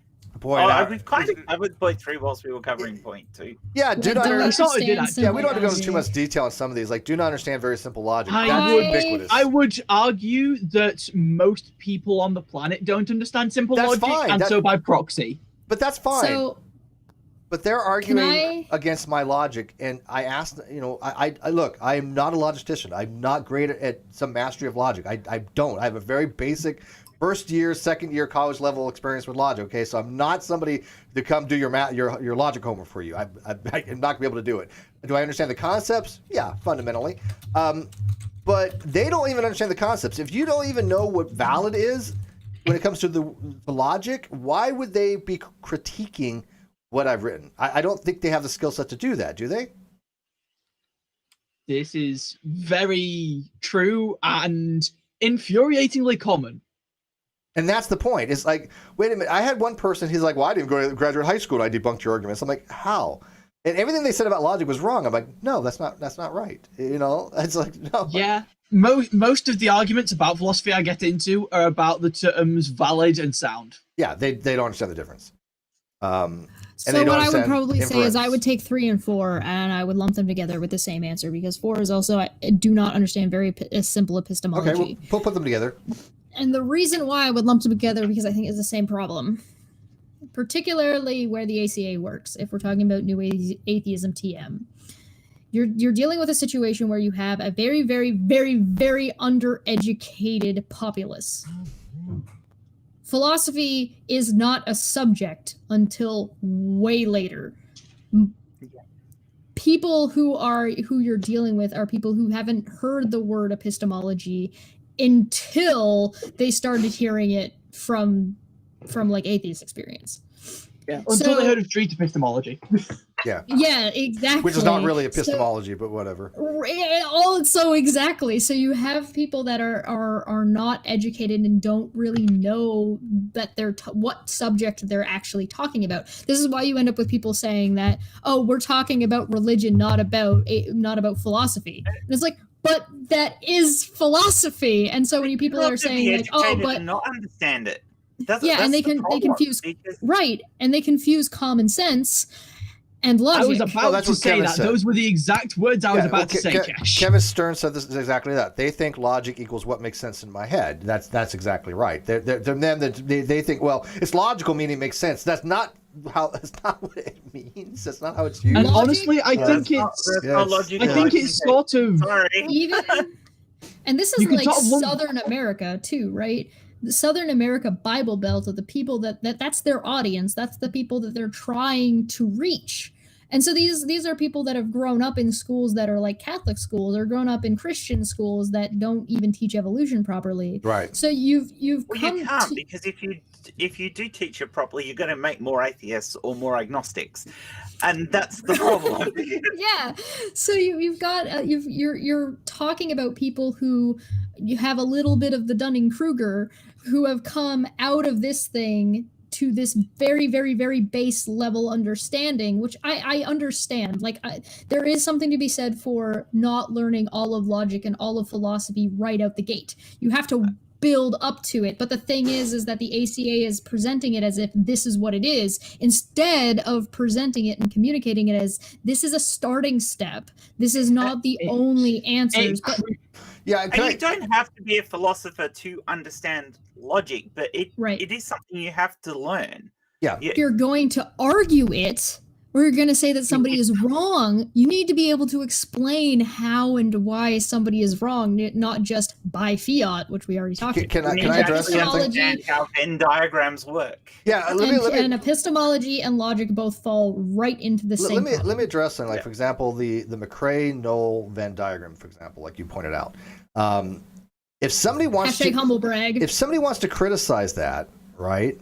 No, that's straight up. Hey, I'm proud of that, and I got to work with Landon Kurt Knoll, a genius, on that. So that he did most of the. He helped me. We kind of sussed out the legend, but the fact remains is that nobody has assailed that yet. And if somebody wants to do so, and there might be some things you might be able to argue with it. I've seen some almost decent attempts, but we were able to explain it. But if somebody says, "Oh, that's just BS," And you're like, well, why? And they just say, well, blah, blah, blah, blah, blah. And they obviously have no idea even how to read it. It's like, well, what am I supposed to do with you, right? Because I think that's something that is well thought out. It is an argument. And as somebody had been pointing out, like Smitty had pointed out in the live chat here, I don't consider myself a rando. When people are saying, well, you can't address every argument and from every rando out there on the internet. Okay, look, I'm not some high YouTuber, but my argument. Matt and Aaron both know exactly who Steve is. And they also have been not told. random. They both. I think both of them have talked to Landon. I'm almost positive. One of them has. Well, actually, If you I am think positive one of them has. Landon, okay, I came from this and my foolish misunderstanding of not knowing who Landon was, and if you think Landon is a rando, you do not know what you're talking about, because the internet as it is would not exist without this man, and you need to educate yourself. Yeah, he's and do definitely not a better. rando. It's hilarious. And when you get I somebody was trying there. to argue logic, and they go, and I was an ignorant give them fool. an example, and they'll go something like, "What the hell's this pea shit you're talking about?" Yeah, I mean, look, we actually have a diagram that I have my name on with him, and he's an 8-time world mathematician, record holding. So I mean, it's not some kind of like off the street kind of thing. It's like this is a really good. I have a couple good arguments. My wasp and my gumballs and guard are my two main ones. But if they really wanted a challenge, those are the ones they should try to address, because I'd like to. I don't think they can assail it, but I'd like to see them what they argue for it. I'd like to go, okay, I see your point on this, but here's my counter, blah blah blah. That would have been interesting. But everyone who's ever tried to assail it, I could tell right now, knows nothing about the topic, and so why would I bother? So, anyways, but I think you're right. I think you're right. With 3 or 4, you're running into a problem with education, and particularly that the ACA is helping, but also compounding the problem. So you've got a problem of they're talking to people at a very, very base level who have not been taught this, right? Philosophy was an elective for me in high school, and it's not even till high school, and it was an elective, which I didn't take, by the way. So you run into this problem where not only should philosophy be being taught at a far earlier age, how to be taught and how to learn and how to think about things in a productive manner is something that needs to be brought into the education system earlier on, because the education system wasn't designed this way. The education system was designed to pump out workers. Yeah. And the thing is that the world doesn't operate like that anymore. So the education system needs to be changed to keep up and catch up to where we are coming out, the world we're coming out into. Now, I'd argue every education system I know of needs a complete overhaul. Yeah, I agree with that. yes. I would agree with And that. it is kind of funny because they'll dismiss me by fiat, like, oh, Steve's wrong. And yet Landon's like, no, he's not. And they won't say crap to Landon. How many of them have said, oh, well, Landon's wrong on this? None. None of them have. It's because it's not productive. So it's the exact same reason why Aaron blocked me and Answers and Reason, but didn't block Dave. Exact same thing. Okay, so you've also got this problem within the ACA, which is that they're trying to reach out to these people, which is difficult to do. And what they're doing is not easy. You have to be patient. You have to do your best to try and have this conversation and, to a degree, meet them where they're at. And in some cases that works, and in some cases it doesn't. You do what you can do, which is why it was very good when the ACA had a spectrum of people instead of just being a one-trick pony. I hang up on you. That's right? That's what they even have the show called The Hang Up or The Hang or something. It's like that's what. So that's not an ACA show, actually. That is Matt's own show. Yeah, whatever though. I mean, he's made that into that's the gimmick. That's his gimmick, right? If that's the gimmick of the show, that's fine. But don't pretend like it's something it's not, like you were doing with the ACA. So somebody had right? asked. We're with the experience. Somebody had asked what's the difference between valid and sound, and Leo gave the perfect answer. So I'm just going to read what he said. The difference is valid means that the conclusion logically draws from the premises, and sound means that, and it means the premises are true. That's as concise of an answer as you can get, basically. So that's really good. That's exactly what it is. Yeah, that's pretty much. Yeah. But again, logically valid just means that the conclusion must follow from the premises if the premises are true. And so a lot of people don't understand that. It doesn't even have to, like the one I came up with is basically, and I don't even remember why I did, was if the moon is made of green cheese, then I am a moose. The moon is made of green cheese, therefore I am a moose. That is perfectly 100% valid. That is that's about as valid as you get. But they're like, well, that doesn't. How does that make sense? It's there's not sound. That was actually, who was I talking to? Oh, I think I was talking to Mark Pellegrino, and I said, you can logically come to a conclusion and have the wrong conclusion, Sure. correct? And he was like, yeah, and I'm like, well, there you go. And also, there's also called the fallacy, where you can have the right conclusion, but for the wrong reasons, and then you say, well, you're wrong, but it's like, wait a minute, no, the conclusion is correct. It's just it's not valid, but you can't. That was a huge deal in my workplace. Yeah. So the place I used to work at was that you could cause thousands upon thousands of dollars of damage if you had the wrong conclusion. And what we needed to do when we trained people is to make sure they got to the right conclusion, but we had to make sure that they got there the right way, because if they didn't get there the right way, there was no guarantee that they would come to the right conclusion later. And that's why it matters. By the way, that word guarantee actually is used. This is an example of this in science itself, in string theory. The arguments for string theory are internally consistent. They are valid, but they're not sound, because we can't prove that any of the premise for string theory are actually factual. You don't have to prove premises. Matter of fact, Bertrand Russell makes it very clear. You don't question the first premise of an argument if it's true or not to talk about it, to have a discussion on it. We don't premises. That's true, yes. Premises that's are, a different. Yeah, premises are not ever. But I know what you're saying though. But But yeah, that was the thing with the guy that was on Dapper's channel earlier, where I was like, okay. He was a thing that was like, oh, well, but this is just a thought experiment, though. But he was arguing intelligent design. And I was like, but if intelligent design is true, would that not make everything we experience a thought experiment? Well, there's something called theistic conceptually, where we are literally being a little silly. Like in the mind of God, right? Theistic idealism, or both conceptualism. But theistic idealism is the same principle, right? I love panentheism, which is pretty much the same thing, but slightly different. Theistic conceptualism deals with the laws of logic existing in the mind of God, if I'm not mistaken. And theistic idealism is that we are like sustained by the mind of God, but in an idealistic sort of sense. But oh my God, can I smack on Tangelo? Yeah, I'm letting him have his fun. I have Tangelo blocked on Facebook because he used to come on with 1 million accounts and he just gets annoying. But I'm letting him last night on Six Pack. I'm letting him go a little bit. Okay, yeah, no, I totally asked Dapper. So they had a Q&A at the end of Dapper's stream and was like, "Does anybody have any questions?" I was like, "Hey, can I have a turn with this guy?" Let him have his fun for a while. But I will leave number 3 and 4 with one thing that sums it up from I want to play too. For the Angry Atheist. When I have an atheist tell me that my argument is bad or invalid because it starts with if, you have no business having a discussion with these things. I remember that. That was so Twice I've actually had this happen. Twice in my life I've had this happen. And I'm thinking to myself, don't ever talk about these topics. Just don't. I think there might be an overcooking problem. But when there's a level to be had, and when you're like way down here. I mean, are you guys familiar with the YouTube channel Crash Course? Oh yeah, a Crash Course Philosophy. Yeah. Love it. I was going to say Crash Course Philosophy would be super useful for some of these guys. I would love to have him on. I've watched Crash Course Philosophy many times over the last 2 years.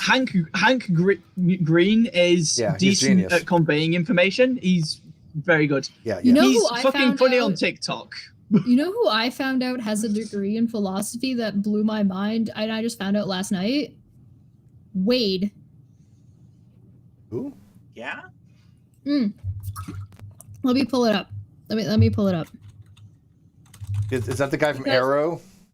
No, it's the one that it's the one that, sorry, not Wade. Hold on, let me pull it up. I just sent it to Steve because I was like, we gotta get him on. No, it was Wade. Yeah, it was Wade. Oh, I haven't watched that video yet. You sent me. Yeah. Just watched the first hour and a half, and I found out that turns out Wade has a degree in philosophy, and he things like that. And so I highly recommend that you guys go and check him out if you haven't. He does gaming. He's a gaming guy. He games with Markiplier. And so there's Bob and Wade that Mark plays with on a regular basis. Now I've heard Mark talk about philosophy and sort of morality and epistemology a little bit without using such large words, because the guy was an engineer. And so, but him and Bob and Wade have the same kinds of conversations that we have. They just don't have them in the same kind of way on the same kind of platform. So please, I implore you, go actually check out Wade and tell him to come and talk to us. That'd be fun. I want to talk to him so bad all now. right, so anyways, moving on to 5. But yeah, don't argue that because it starts with a conditional implication that your argument is bad. That's just stupid. That's all modus tollens and modus ponens starts with a conditional implication. Number 5, insist dogmatically that they are correct, regardless of any and all evidence to the contrary, ipse dixit. This means that they will say things that are just dogmatically the case. You're wrong. Not submit any evidence for it. I still do this. I remember one of the reasons I use Facebook is I like to get feedback. I like to see how people respond to these things. And even though I've got kicked out of a lot of groups, I'm still in a lot of other groups. And it's the same people, so it doesn't really matter, right? It's still the same general people that I reach. I cannot handle the layout and format and like the way Facebook works. I can't do it. Yeah, I hate it. I hate the new version. I hate it with a passion. The old one was so much better. I really loathe it, but whatever. But I had put on Facebook. Now I lost my train of thought. Thanks. You had put on Facebook. Is this the thing you were going to say about what you put on Facebook we did yesterday or whatever? Ipse Dixit. Yeah, but I'm trying to think exactly where I was going with that. Yeah. Okay, thank you. Once I get my brain kicked into gear, it's like, okay, get back on track. I had asked in a couple groups, what is the last paper you read on atheism? I mean, very fair question, right? I'm just kind of curious, every single answer, I swear to you, not one person had given me an answer on that. They all said they were all mad. How dare you? How could there be papers of a knock of belief? There are no papers on atheism. Blah blah blah. And I'm like, oh my god, this is. Have they never even heard of Oppie? No, a lot of them haven't heard of Oppie. But some actually have thought Oppie was a theist. I don't know. This is why I say there's a problem with the ACA in being self-inclusive and excluding and ostracizing other areas or other groups or other people that might be otherwise helpful. The ACA, at least on their forums, especially when they had all those, like they used to say that we have all these resources, we have these forums, you can ask questions there if you want more information, and we'll tell you at least where to find that information. They don't do that anymore. I don't even know if they properly did it once upon a time, because at this point it's like they should have zero problem sending them to Jen or sending them to Steve or sending them maybe not to Sam. Yeah, sending them anywhere, sending them to Oppie to be like, hey, listen, just because we are using the term atheism in this way doesn't mean it's the only way or even the way it's used in philosophy. We're using it this way for the sake of our show. Yeah. We're using this way for the sake of getting the point across. We are the stepping stone to that. If you find our arguments convincing, that's great. But if you want to have the conversation at a higher level, if you want to continue having this conversation and learn more, here are the resources. I will guarantee it. And that would do them so much good. Nobody that studies philosophy, if they used anything that the atheist experience has said, would help them. It would be detrimental. They would not pass anything. Right, but it's the point. The angry atheist thing though, where you've got people whose way out of religion has been something like watching Aaron Ra or listening to the atheist experience or one of the other shows like that, and they get these arguments that have come out of other people's mouths, and they will just repeat them, thinking that they're good arguments. The same way that Christians repeat, William Craig or something like that, exactly. actually understanding them. Mm-hmm. Something that baffles me is that I've noticed there's one really simple question that most angry atheists will come out of their angry atheist phase within a week of me asking them said question. but no one asks them when they say that they were lied to. Ask them, were you? Right. Because you then have to start to understand what constitutes a lie. Why is this a lie? Did they actually lie to you, or do you feel younger that way? And creationists, I think they do. They're lying. They're And lying. I mean, this is absolutely anecdotal, but I've done this with 7 or 8 angry atheist friends who have stopped being an angry atheist within a week of me asking them that. And I think that the thing is that the atheist experience and the ACA did a service. They did a huge service to a lot of people by positing questions and opening the floor up for people to ask those questions to help get a demonization off of atheism. But the problem is with the way they're behaving now, it puts that demonization right back onto them. Oh, they're just internet assholes. Yeah, they're the opposite of the spectrum there. Before I get to the next one, let me ask. I have a list of citations on my webpage, and I haven't updated in ages, and I need to because it's way old. And by the way, I don't use MLA. I took a whole course in MLA formatting. Seriously, my whole English 1A was basically reading 1984 and MLA. I don't know why. It was bizarre, but it was like a whole semester on learning how to do MLA formatting.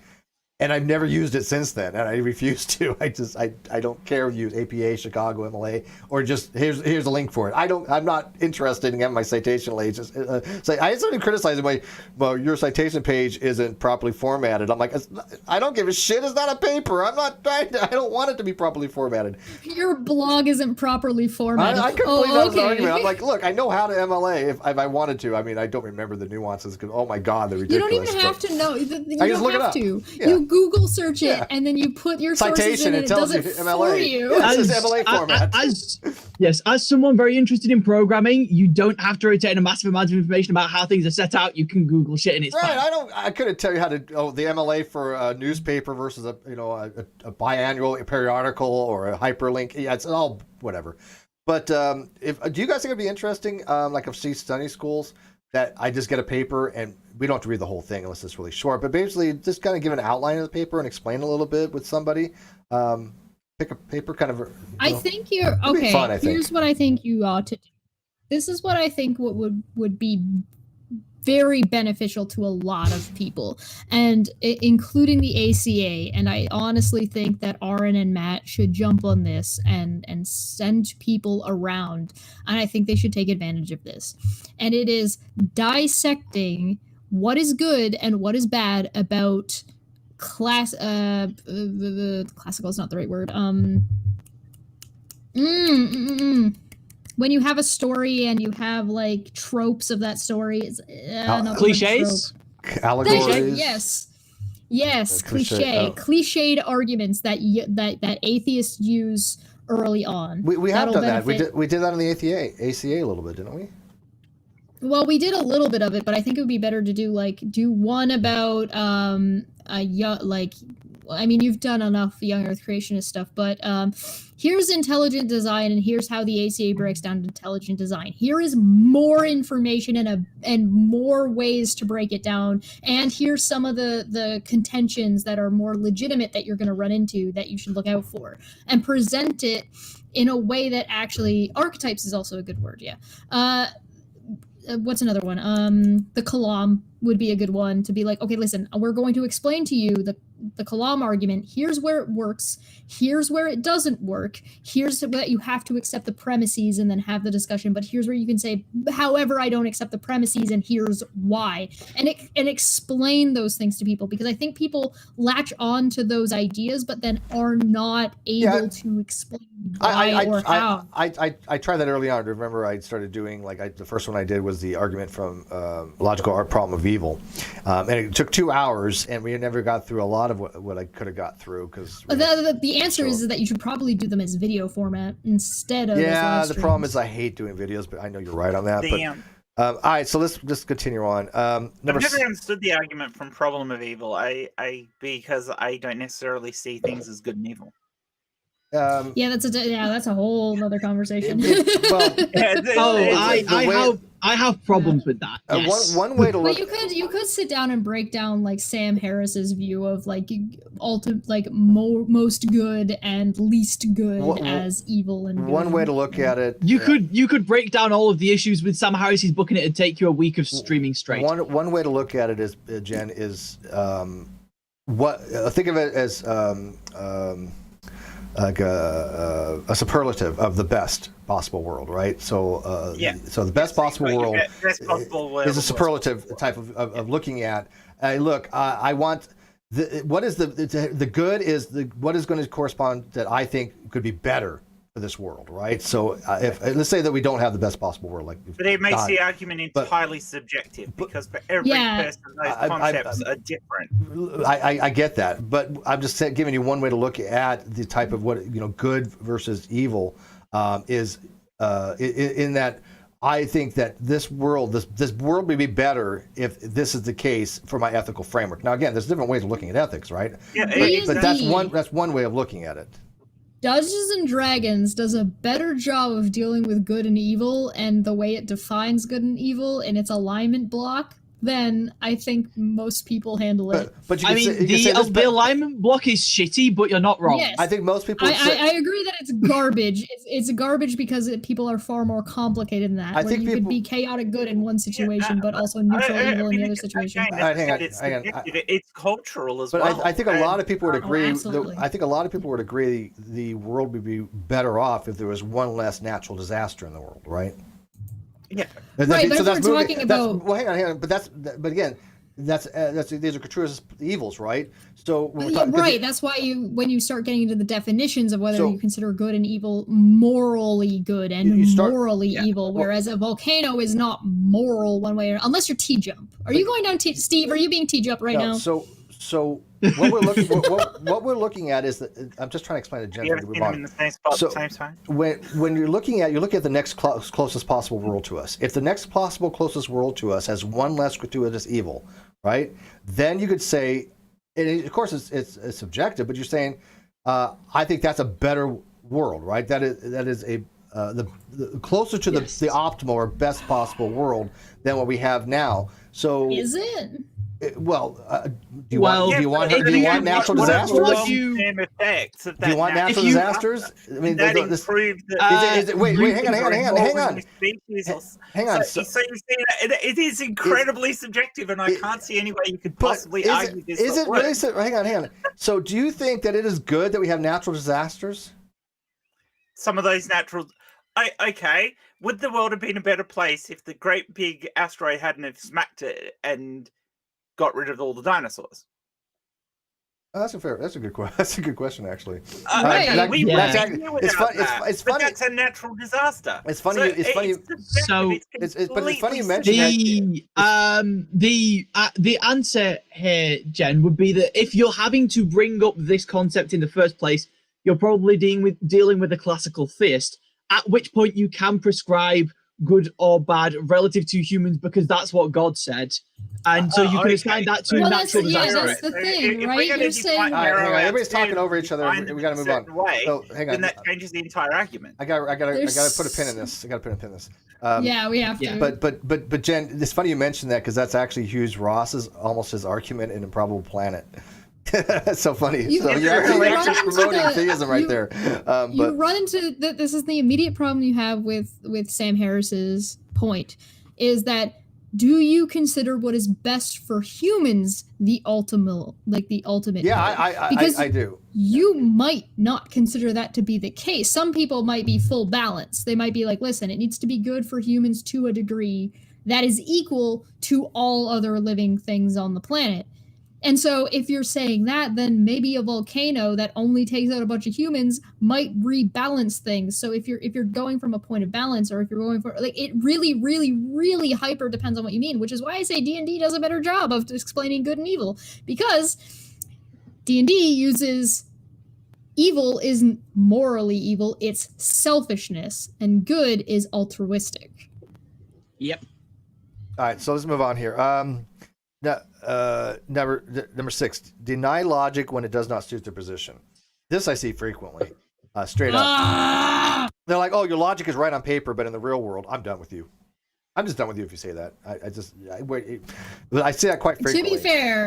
To be fair, part of the reason you see that frequently is because you've jumped a shark of what the people you're talking to understand. Well, no, I agree. That goes back to number 2, right? With you and Ozzy, right? 3, and I was like, 3. listen, what you're saying isn't logical to people. And you're like, but the logic follows. I'm like, in philosophy, the logic follows. Yes, I'm not saying that your logic is wrong. I'm not saying that the philosophy is wrong. What I'm saying is that you jumped away too far from people's day-to-day reality that they no longer understand what the flying fuck you're talking about. Right, and that's perfectly fine. That's talking to their concept of logic is common sense. Yeah, and that goes back to number 3. But the point being is that they are saying that somebody else is wrong without an understanding of the topic, and that's what a trait of new atheists I see frequently.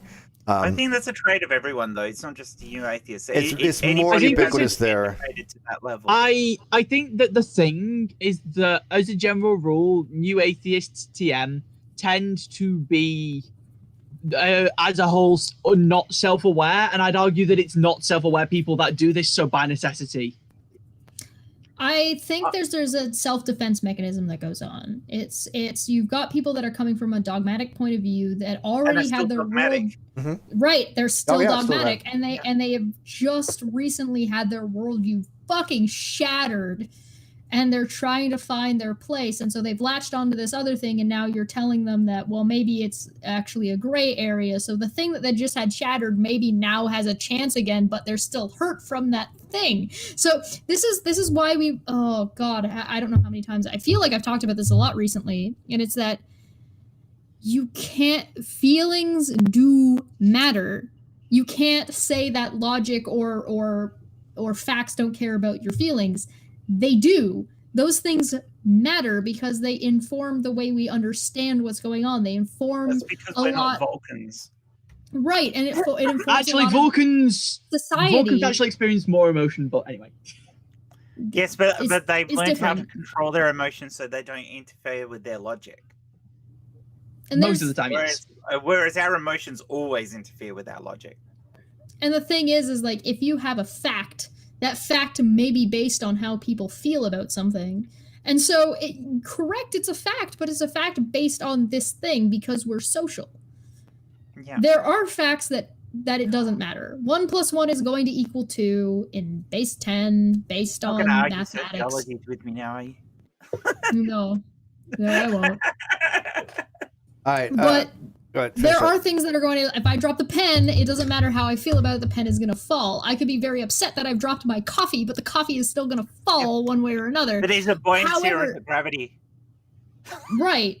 However, if I go through the entire rest of my day, the way I feel about that day is going to now, that fact and how I feel about it is now going to inform everything else that takes place in my day. And so that matters. So when you're talking about whether or not somebody feels like they understand what they're talking about, or they don't feel like they understand what they're talking about, or they feel like their world has been shattered and now somebody might be giving them hope in the thing that they believed might actually be real, that thing that hurt them as much as it may or may not have hurt them, that hurt matters to the argumentation and how you approach that conversation. Yep. All right. This is out of religion and come to atheism. The people we deal with are mostly Christians, and they come from an environment where they are being told how things are, told how to argue it, and told that this is the way it should be. And when they come out of it, they see people like Aaron, like Matt, and that confidence, like Harris, and they're confidence. telling me, they're preaching to me. So this is the way it is. So these are the things that I follow. And it's a mindset. You've learned this growing up. You've had it indoctrinated into you, and you're carrying over the mindset that you had as a religious person to becoming a non-religious. I want to point something mathematically. When people start changing bases, like 1 + 1 = 1, 0, that is 10. That is 2. That's not 10. So it's not 1 + 1 is not equal 10. It's 1 + 1 = 2, but 2 is represented in a binary format. Changing bases does not change that. It still means 1 + 1 = 2. It changes physical representation. It's just your numeral that you're changing, your signifier. 9 + 1 = A in X. That's just saying 9 + 1 = 10. it doesn't change anything. You're just changing the signifier. The A is representing 10. That's all. So it's not 9 plus 1 equals the letter A. It is A is representing 10. So the mathematics is always going back to base 10. It doesn't change anything. This is That's kind of a misconception in math. This is the thing that people think that numbers are constructs that we made up to describe. It's just a different symbol. Yeah, it's just a different symbol because A is representing the 10 on the real number line. So it just has just think of it as the symbol 10, but you're just moving around and it now looks like an A. But that's the symbol. The symbol. People confuse the symbol with the plate. Numbers are real and extant things within their own stuff. Yeah. I do not subscribe to that. Yeah, it's just one of those things. In math. Are you not a number realist, Jen? I am not a number realist. I have nothing against mathematical Platonism. I think it's fine. I just tend to nominalism, but I don't care. I go either way. I really don't care. It's real, but numbers themselves numbers are abstracts. Yeah, but Platonic realism treats them as things. But mathematical Platonism is actually overwhelmingly held by mathematicians. That even though they're abstract, you treat them as concrete objects. Because if not, you can't really have any meaningful dialogue to say what a set is. So I think pragmatically you treat them platonically, but they don't exist in some space time. What they represent, I think, is real, but the numbers themselves are not. So that's why we can have different bases and things like that. Because, I mean, in different cultures, we've had different bases come out. The Babylonians used base 64, was it? Supposedly Babylonians 60. used base 60. Supposedly. Were Babylonians not? Oh no, it was Mesopotamians that was base 12, wasn't it? Yeah, I don't know. This power through these. Number 7, quote the Four Horsemen or American Atheist over peer-reviewed academic citations and or journals, and they think that is sufficient evidence for a philosophical claim. Again, how many times have you ever seen Matt Dillahunty or Aaron Ra, or any of them, cite any academic paper ever? Neither of those two people count as the Four Horsemen, as far as I'm concerned. Okay, well, any of the Four Horsemen. I mean, obviously Dawkins cites papers, but they're biological papers. But I mean, as far as philosophy, yeah, I'm sure that they do. Doesn't Hitchin cite someone? I'm sure I've heard Hitchin cite. Maybe they do. I'm not going to say that the Four Horsemen don't, but anybody who quotes the Four Horsemen in these discussions, I've never seen cite a paper. Yeah, you're talking about people who quote the Four Horsemen instead, like on a topic that one of them may or may not actually be well versed in, and they may or may not be citing somebody else. You're talking about like 3 or 4 steps removed, not them directly. Yeah. So why is it we accept that? They accept that for philosophy, but if we're talking about science, can you give me Aaron asks for that all the time. Well, what was your paper? Do you have some scientific, what's your site? He asks for references. I've seen him do it. Biological papers and science all the time. People cite papers all the time. Yeah, the only one I can think of is like which one of them was a philosopher. I mean, I know Sam Harris is speaks as if he's a philosopher, like the way he presents himself, but that's not what he is. I thought he was. His studying was. Is it psychology? Neuropsychology? Was neurology. Neurology, yeah. If I'm not mistaken. He's neuropsychology or neurology. Yeah. And I would probably agree that there's a good portion of that, especially when you're talking about like advancements in that field and like the way that field is currently advancing falls far more under philosophy than like, say, mathematics or biology at this point. And keep in mind that Christopher Hitchens was a journalist. And one of the reasons why he was so good at presenting his arguments and explaining himself in such an eloquent way was because that's what his shtick was. That's what he. And by the way, his whole thing was being able to present things in an entertaining and valuable manner, and in short, snappy. Pithy. Yeah, Godless Sewing points out, yes, some of them might quote Flew and some of them might quote Draper, but I don't think I've actually met somebody that actually read Flew's entire paper. I'm aware of. Well, it's the thing where you get incorrect quoting, where you get people saying that Flew used the term atheism in this way, ignoring the fact that his whole paper was an argument about that. The very first thing he almost says at the beginning, he says at the very beginning, hey, atheism is held to be the belief that God does not exist, but I want to change to this. People, that's what I'm saying. I don't think they read his paper because he makes it very clear that this is the normative use. And so it's like it's a difference in value based on what somebody is educated in. There are plenty of times where you'll see if you look at older debates or older conversations with Hitchens or Krauss or any of them, where they'll say, "Hey, listen, this person would be better." You'll see Harris saying, "Hey, Hitchens might be able to address this better than I can," or Hitchens will say, "Well, maybe Richard Dawkins would be able to express this better than I can." And like one of the reasons why there was something from nothing, like tour or something, however you want to phrase it, that went on, but it wasn't Krauss alone. It was Krauss and Dawkins. And keep in mind that Krauss and Dawkins had a very specific way of approaching things that was different than Dennett and Hitchens. Right, so you've got this spectrum of people that have different ways of viewing things, and not even they agreed on everything, or that everything was. Another person who joined Hitchens in debates was Stephen Fry, the actor. Oh yeah, he was really good though. He was. Yeah, he's really good.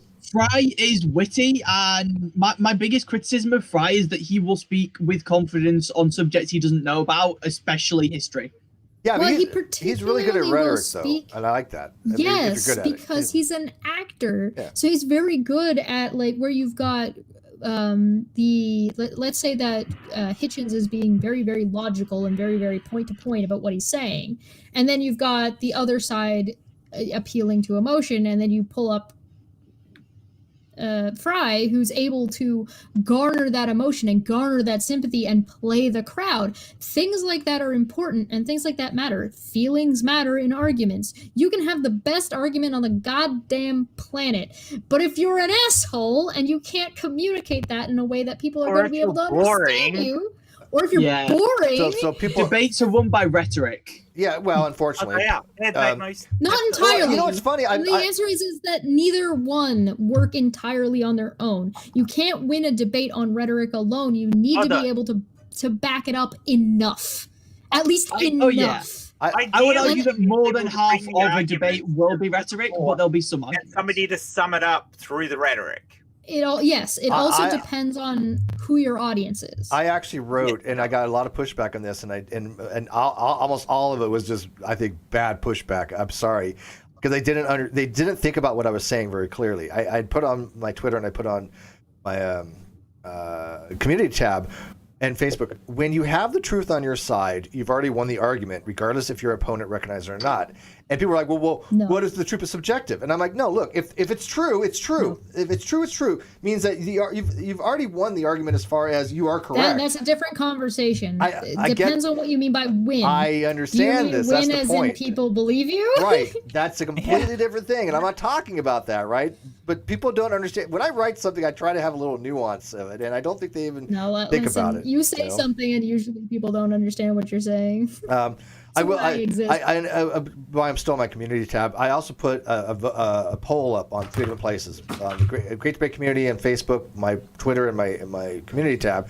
Got 200 votes on Twitter, 200 votes on my community tab, which is pretty good. Although it's weird, I got 200 votes on my community tab, only 3 likes, and 200 votes on my Twitter, only 8 likes. I just find it weird that 200 people voted, but they did. Y'all lazy. Listen, y'all lazy, man. They can vote. They can vote on it, but not like the question I'm asking. Y'all lazy though.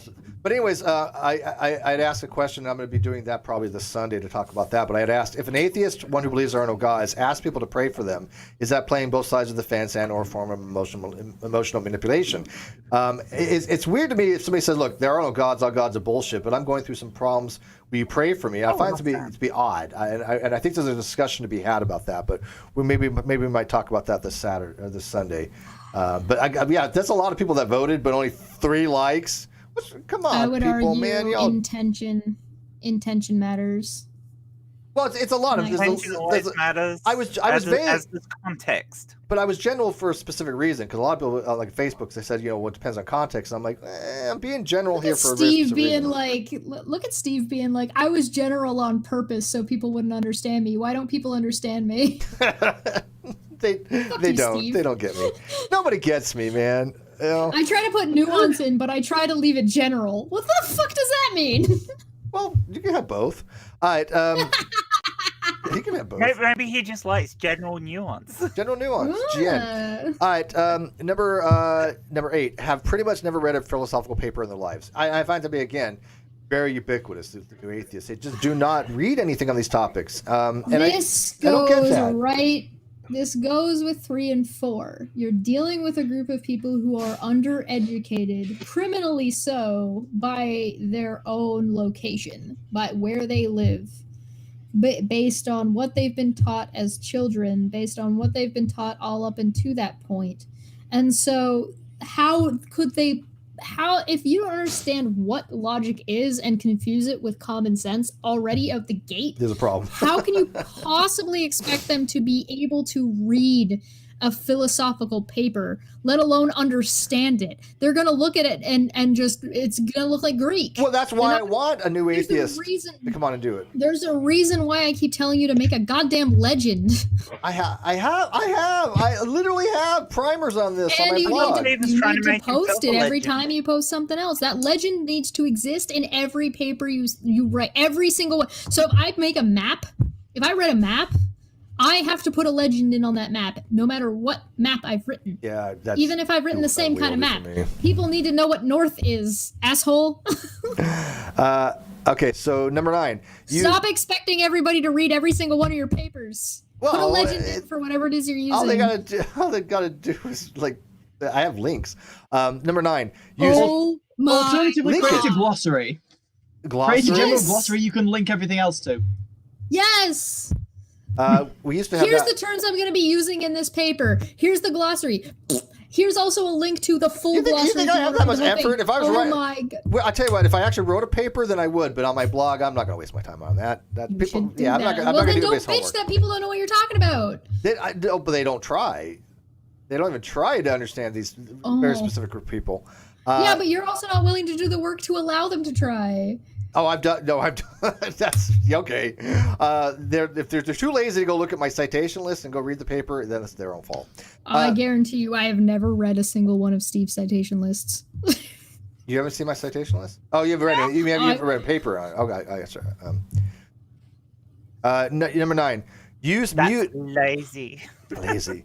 Use mute, boot, admin, blocking, ghosting, block ghosting when shown to be wrong. I shit you not. One of the first conversations I ever had with Steve is he sent me to the encyclopedia of like philosophy and was like, "Here, read this. This will help you." And I was like, "Oh, okay." And I opened it and I looked at it for 30 seconds and I closed it and I was like, "Nope." Stanford is not an easy read. I'll No, agree, but it's not. I Yeah, I know. personally use mute when I'm sick of people not listening. So, But or- look at the word. This is very specific. When shown to be wrong. Oh, exactly.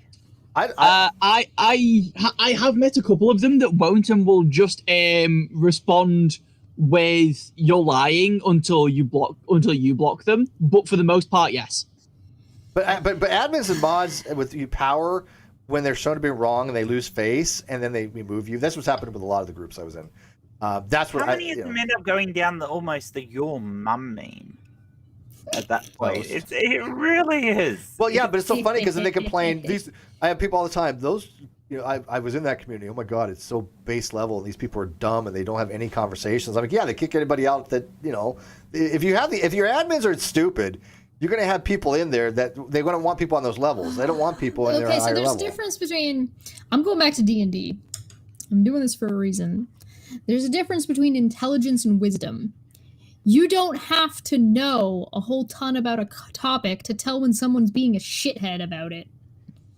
Yep. That's true. Most of the It's time, not at that least. complicated. You don't have to be well versed in philosophy or well versed in theology. I would probably guarantee you that the majority of atheists who are arguing against religion do not have a history or an education in theology. Almost guaranteed.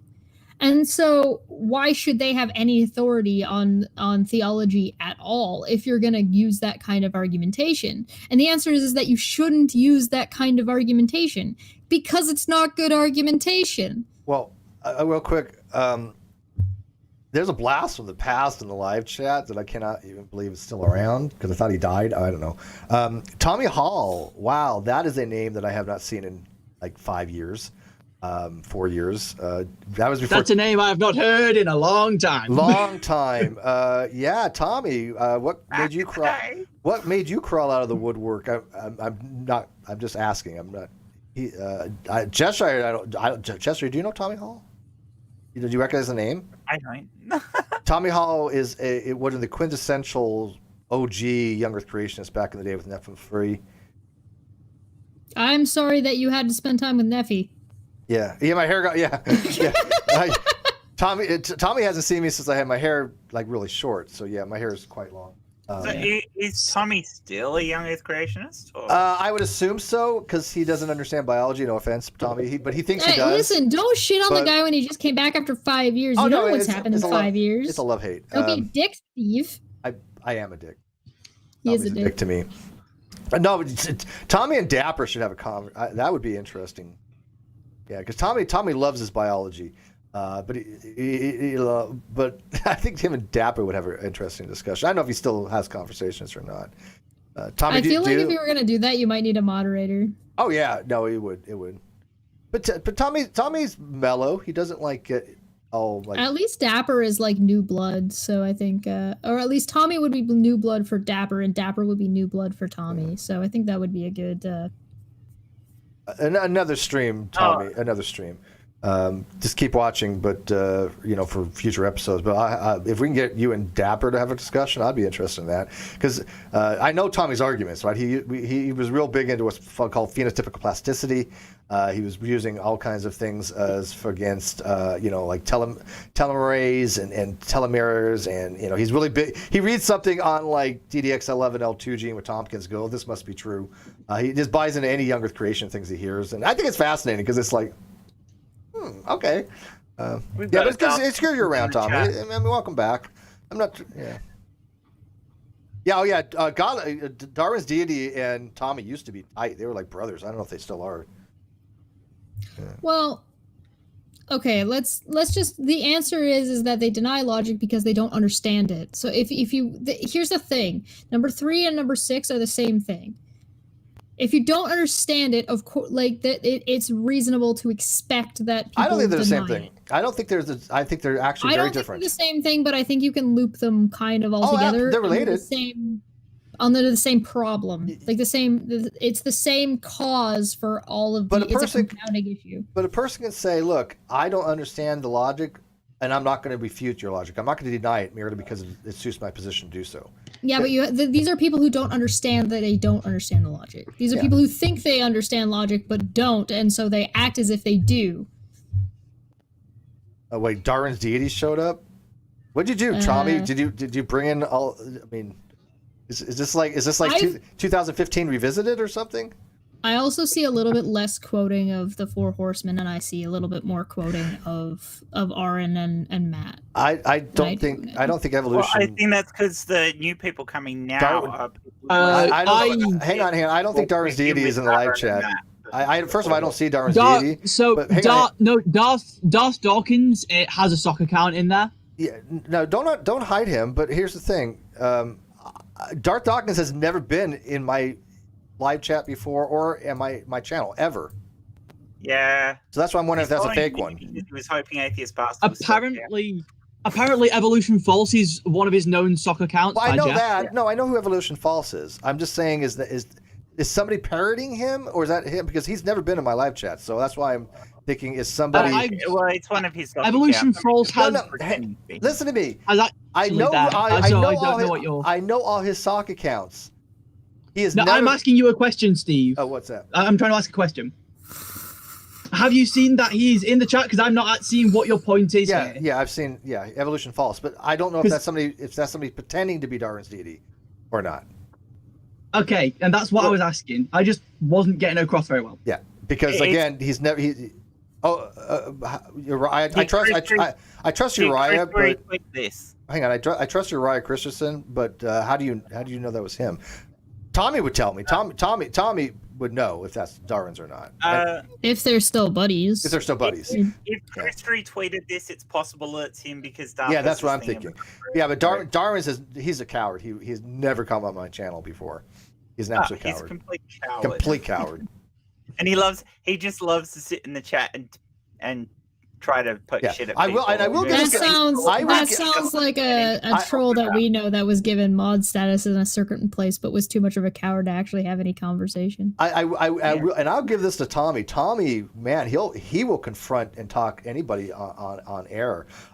He's got balls of steel when it comes to that. I will give Tom, that's one thing I did like about Tommy back in the day. He was not afraid to have a conversation with somebody. But Darwin's, yeah, he has to have a mod. He has to have full controls, but not Tommy. He didn't care. I think the only time I've heard somebody, like the only thing I find like actually common with New Atheists when they're quoting the Four Horsemen is the Christopher Hitchens whatever it's called. Hitchens Razor. Hitchens Razor. Yeah, Thank you. Yeah, that is asserted without evidence can be dismissed without evidence because they're not understanding like the hypothetical, or they're not understanding like no. I'm trying to get to the point, but I need like this, and this to be able to get to that point, so we can actually understand the point. All Hitchens Razor is a general aphorism that can be used occasionally, but it's not the be all end all. It certainly is not evidentially or sound. You cannot always use it. It doesn't work that way. It's just a kind of a general rule of thumb sometimes. It's a rhetorical device, more than anything else, and where it's a rhetorical device in that, okay, so you tried to gish gallop, and in response to your gish gallop, you said this, and this, but you were unable to back up any of that, and the only thing that you actually tried to bring up was this, so I'm only going to address this, and because you didn't back any of this up, I'm not bothering addressing and that's how I would use it too. That's how I do use it. That's perfectly fine. It is a rhetorical device. Look, I'd rather not call it Hitchens Razor at that point. I'd rather just say, well, if you're not going to cite your evidence, it's a time saver. It's a time saver. It's a time saver, so you don't go down rabbit holes. Yes. Yep. That's all. My favorite use of that particular razor is people who I've seen use it before who are gish galloping me. Then it's just like, yep, nope. Yeah, but it's certainly not the be all end all. All right, so number 10. This is one of the bigger ones for the New Atheist TM. Attack a person's character to try to diminish their argument when they can't actually show that person's argument to be wrong, mostly because they don't understand it. 2, which goes back to 2, and or have no evidence or support of their position. Number 7. This I find to be one of the most egregious out of all these, is that when you have to slander somebody and you have to like go after somebody's personal characteristics about them, or try to malign them because you can't refute them, you are as low as level as any flat earther on the planet. 10 is a chain. 10 shifts things all the way up to 9. Well, maybe up to 8. You can say that there is a lack of education. There's a lack of understanding. There is a maybe you've got a little bit of decay going on. Like there are things that you don't understand, and most of this can be forgiven with enough charity. Number 10 can't. Yeah. Number 10 has changed from something where you're lacking or you're misunderstanding or you're not communicating to you are malicious. Yeah. Oh, exactly. Absolutely. And now it is an active behavioral choice that you've made. There's a choice. I've noticed that some of Dawkins coming in, that was exactly what we had. He went directly to personal attacks instead of laying out any argument.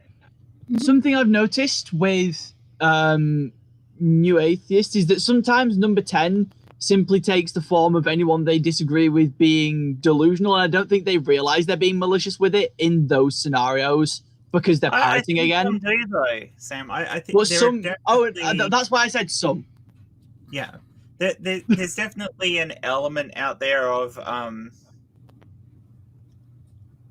There is definitely an element there of people who will go straight for the personal attack up front and actually try and tell especially if they're arguing with a theist, tell the theist what the theist believes. But it's so funny because I'm not just the one. Look, it's not just me saying this. There's other people in the live chat who have experienced this. Like Ken Stern says, they do 10 all day long. That's why I left the atheist community. This is one of the as Cheshire pointed out, this is intentional. This is malignant. This is to malign people. This is something that you have to go out of. This is not just lack of education or information about a topic. This is somebody being, I'm going to say evil, because I do think it's a form of evil, to use such tactics, dishonest tactics, in any kind of conversations. Because if a theist were to do that, they would speak out against it. Aaron using his platform to call me and Answers and Reason trolls, not because of something That's number we 10. did, That's but number 10. because, but because somebody else gave him our link where we legitimately took his arguments. We took his thing that he made public for people to discuss and discussed it, is malicious. He knows his numbers are bigger than ours, and he knows for a fact that it was a decision because he didn't block David, and he didn't block David consciously, and the reason is because one of us has a degree. Guess which one? Yeah, because it would look bad for them. That's why he does. Well, that's why they don't block. Like Tim this Hall is a or calculated. Tim O'Neill. This is a calculated decision about who to block, who's worth blocking. Because again, Answers and Reason and I didn't say anything to Aaron. We didn't get blocked for anything we did. We didn't get blocked for anything that we said to him. Someone else gave him our video earnestly. They weren't trying to troll either, but they were like, maybe watch this video so you can understand where some people are coming from.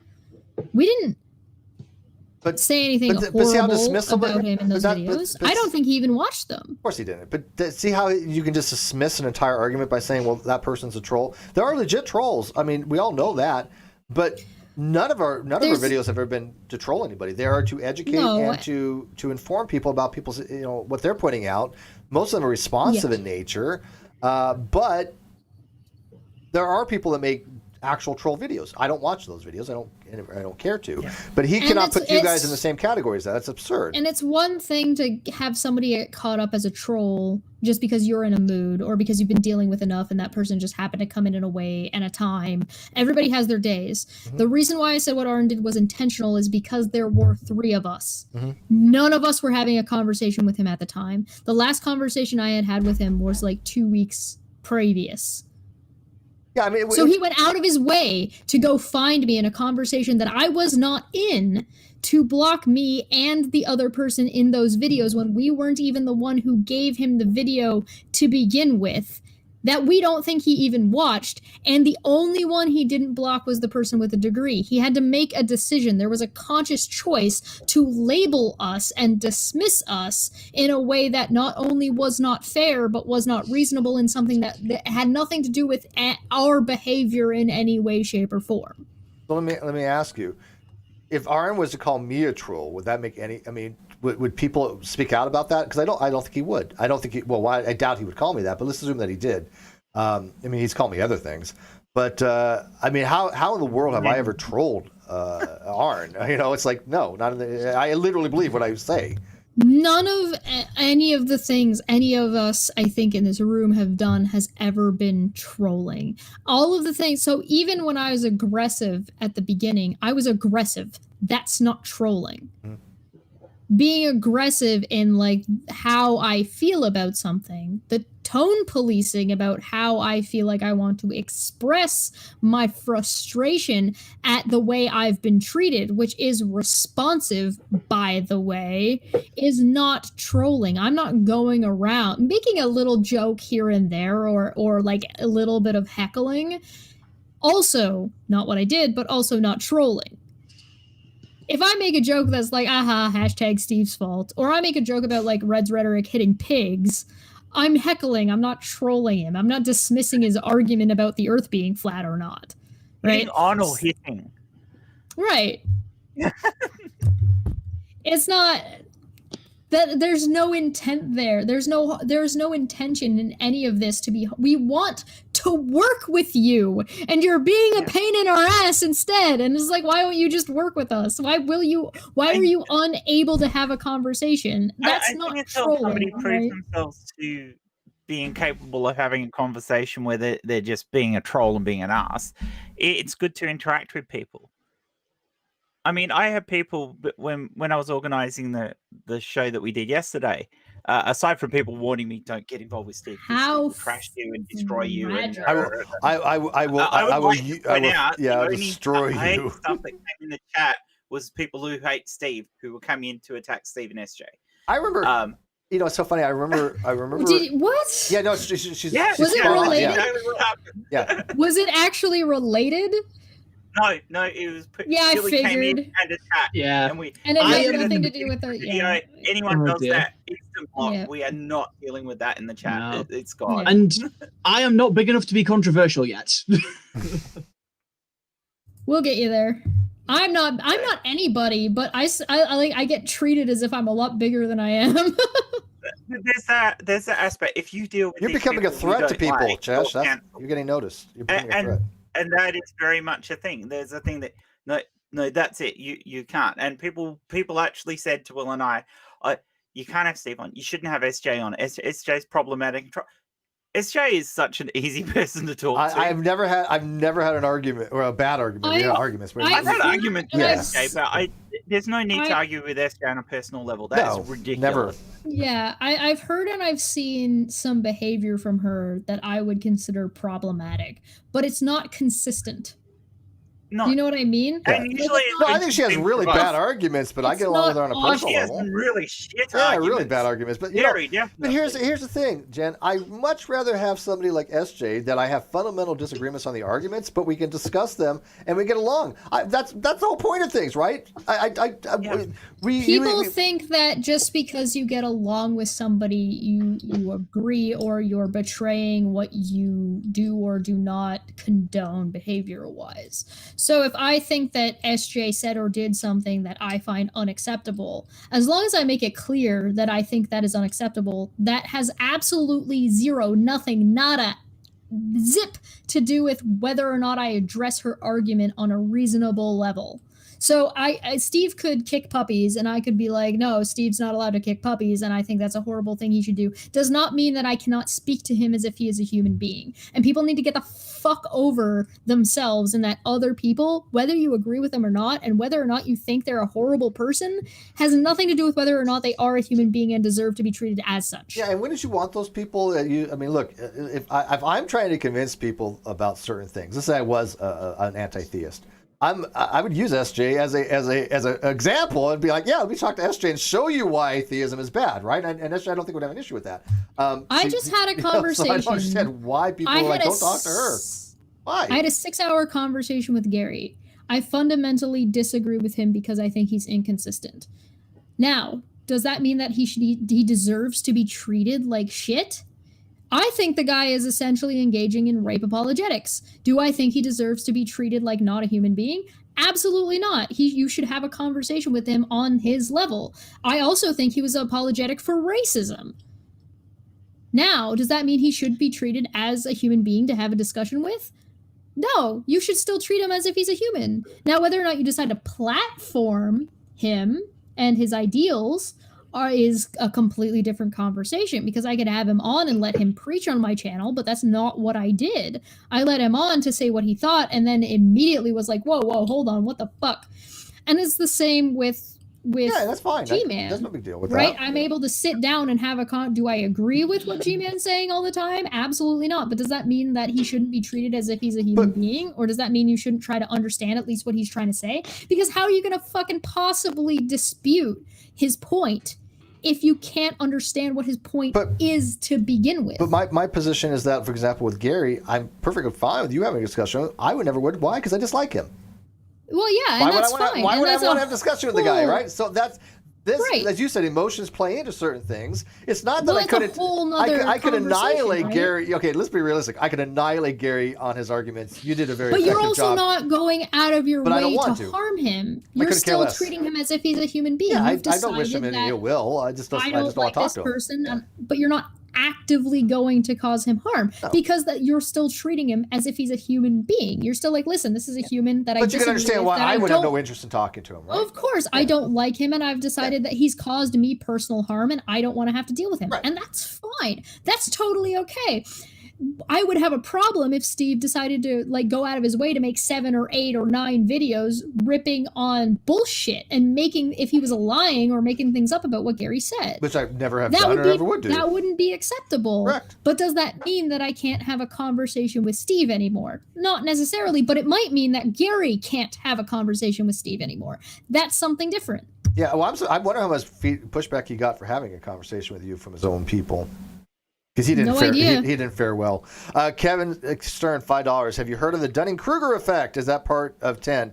I think that's part of all of this in some way. I think, in fact, Chester and I did a stream on DK because a lot of people do have some misunderstandings of it. Yes. But I think a lot of people really don't know their limitations. And I think that's a very unfortunate thing of the internet, that everybody thinks they're an expert on things. We love to say, hey, look, we don't know fuck all about this topic, or, let's get back to this, put a pin in this, or let's look it up. Let's get corrected on this. It has to do with like the Ayn Rand and objectivism stuff. We put a pin in that because we were like, we're clearly not understanding, and the people that we're talking to are not able to explain it to us in a way that we're able to understand it. We need to find somebody else to talk. Yeah, and the whole objectivism thing, I looked into before. I looked into before many times over the years, and I understand it, but I don't understand it. Does that make sense? I mean, I get it, but it's just so incoherent that it's hard to understand what they're saying, but you can't understand how it applies practically. Yeah, that's a good way of putting it. And you, I don't think you probably were never exposed to objectivism before. This was all new territory to you, and that makes it even worse because you're like, what the hell are these people talking about? But I think DK does play a lot in a part.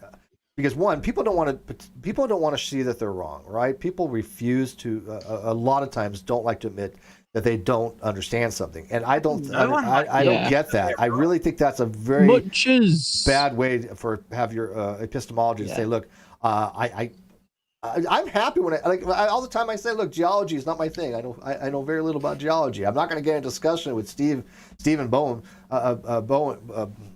How do you pronounce his last name? Bowen, right? Bowman. I think the point there, Steve, right? is that none of us really like to have to admit that we're wrong. But the difference is that some of us are happy to learn from finding out that we're wrong. Yeah, I think some people get attached to being right. Yes, become too attached to that. I get told I'm wrong all the time, and I just don't care. I find it interesting for some things. For example, though, when you are talking about things that are actually objective, that you cannot be wrong about, because they happen to be true, and they've been proven to be true, mathematically speaking, and yet you still have deniers of that. That I find to be interesting, because you're not even in the realm of subjectivity any longer. I'm very malleable when it comes to things that are subjective. So I'm far more willing to maybe meet people where they're at and be like, okay, so explain to me what your point of view is for you. Now, I might not agree with that, but that doesn't mean I can't accept that that's how you feel about it. Right? Because what you feel about something doesn't have to influence how I feel about something. And that there's a separation that I do, or I have there, that is you feel how you do, or you think the way you think. And I can fully accept that as a totally 100% reasonable. I see how you got there. I understand how you got there. And I can completely disagree with you 100%, but still understand that there are topics where no one is wrong. There is no wrong answer, or there is no right answer. There are definitely topics that are purely subjective. That's true, and those could be some of the more interesting and fun ones. However, you have to have the right people talking about them, because exactly. If you don't, then it gets lost in the weeds. But more importantly, you have a discussion where there's just no growth on either side. That becomes a conversation about... It's so nuanced, and they don't understand the nuance of these discussions. Yeah, if you take the two dogmatic ends of the spectrum where there's no room for movement, you will not have a good conversation. All you'll have is a pissing match. Well, yeah, there's some cases where you want the dumpster fire, and you want that, but you do... This is what I was actually talking with G-Man about on my channel the other day, and I was saying that, there is a value in getting each person on to sort of give their point. We're going to sit down and we're going to have a conversation about what your point is, and we're going to suss out exactly what your point is so that people can understand it. And then we're going to get the next person on who's going to be completely opposite of you, and we're going to do the exact same thing. And we're going to make sure that everybody understands what your point is, and everybody understands what your point is. And then now we have the dumpster fire, where if you happen to have... Yeah, but if you're going to have people who are able to kind of give and take and actually have a discussion, you don't need to have that conversation beforehand on either side, No, because you have can people that are explain your points during the original discussion. yeah, so there are people who are better at having the discussion and people that are better at just arguing their own point. And so if you can recognize who those people are and where to pair them with who and how, it can still be productive for maybe not the individual talking outside of, practicing and being able to demonstrate their points, which could still be valuable to them, but to the people in the audience or the people who are listening, because now you have an understanding of this person's point and this person's point, instead of a shouting match right out the gate where now nobody knows what anybody is talking about anymore. Yeah. Totally. Well, that's probably a good place to kind of wrap it up. If you're doing number 10, you're an asshole. 3 hours. Yeah, 2.5 hours. 2.5 hours. That's why I want to keep it. I want to close it out. I may do a Steve Sunday School this Sunday. A lot of people have been saying that they liked them, and I should bring that back. So we'll see about that. I know we're having Caffeine Corner. We weren't able to do the Silverman. There was a couple things that came up. We weren't feeling well, and also You're awake. I got a third for us. Yeah. Well, Steve, yeah. I will drag you into a stump gen. You what? If you're awake tomorrow morning, your time, I'll drag you into a stump gen. If I'm awake, sometimes If you're I do. awake, you might not be. But yeah, I want to to confirm for Caffeine Corner. I have a guest for that. We have a guest, right? Cool. Yeah, I we got say a third. who? I just got to double check the time. I found a nurse. That's Oh no, able I to come on. thought we have Egghead on this Monday. Oh, for the new one. Sorry, I thought you meant the Dave Silverman one. Yeah, we got Egghead. Yeah, we got Egghead. I thought you Okay. meant the Dave. Yeah, we've also got somebody for the Dave Silverman one, but I just need to confirm the actual. Yeah, I feel more comfortable Availability. when we had somebody on that actually knows about the subject more than us. Especially on that topic, and so I was really kind of hesitant. I was able to pull a couple strings and find somebody who has far more experience than at least either you or I, and I would probably garner than David Silverman has. So I think we're we're good there. Then we'll put that probably it's for the not hard following to one. find people with more experience than David Silverman. And so again, David's one of those guys. Again, on a personal level, I really have no issue with it. He's never done it. He's never shat on me, and he's never blocked me. I don't think he means ill of anybody. I just think he's a little bit short-sighted. He's a firebrand sometimes. Yeah. And I also think he's purposefully inflammatory. Of course sometimes. he is. Oh, yeah. I think that he's couldn't. incendiary. Yes, I think I couldn't get on with David because something would come up that we disagree on, and he would strongly dislike me immediately. He seems a little bit more reasonable than that when it comes to actively. I think that David Silverman doesn't very often actively dislike somebody. I think he will actively disagree with somebody, and I think he'll actively dislike your point or vehemently disagree with your point. But he seems to be able to separate out pretty well, unlike a couple of others, about whether or not the point versus the person. Hate the sin, not the sinner, sort of thing. Yeah, I've read David's book. And I have a lot of things I disagree with him on, philosophically speaking. But I've never used number 10 to character assassinate him ever. Right? I've never gone after Dave that way. That's why he's bad. Person. No. He does not seem like he's actively out to cause harm. But he is a firebrand. I don't think he's actively malicious. Who are actively bad people. There are a lot of people who are incredibly uneducated and misinformed. There are people that are actively bad people. I believe there are legit evil people in the world. I think it depends on numbers. There's not many of them compared to how many people there actually are in the world. How many people voted for Trump? I think Steve and I have a bias scale. I think is what we've got. We've got a tipped scale of the amount of bullshit we deal with on a regular basis. Exactly. You're gonna be biased there, Steve. I gotta give it. Let's wrap this up. I gotta go with the atheist pastor. We gotta bring back over and under because now with the Biden administration, there's a lot of interesting things we can talk about it, and I like to dive back in there a little bit. But anyways, let's wrap this up. So Sam, your video link is in the video description as well. People haven't subbed to you yet, but you want to shout yourself out again? I talk about stuff I find interesting, and hopefully other people find it interesting. My favorite video is when I talked about necromancy in the Bible. Ooh. So if I'm gonna throw a suggestion out there of one of my videos to watch, it'd be that one. So That was a long there's been time like coming. I think there was like 4 people. Wasn't there 4 people raised from the dead in the Bible? 10. Oh, it was a 10. 10 instances. One of them was a mass raising when Jesus was raised. All When right. you had Zombie Day in Jerusalem. Yeah. All right, Jen, what do you got for us? Tomorrow morning US time, Stump Jen, where I sit down and talk science and get the chat to try and confuse me and pick out subjects I don't know something about, which is quite frequent, which is good because I learn from it, because you can only stump me though with a question if you actually know the answer. So you don't answer a rando question that you don't know the answer for, because that's a fail as far as I'm concerned. I usually drag on a few people as guests. I'm frequently A there. lot of them more intelligent than me. Yeah, Sam's normally there, so that's a lot of fun. And next Thursday evening US time, there'll be another What the Fuck show, which is the show that Steve was on. Yeah, I didn't put that video specifically in the video description, but I put your channel in there, and it's easy to find. Yeah, so go watch that. The first parts of this. It is so worth going and watching. It was really good. I had a good time. It's the prelude to this discussion. This is the continuation of it.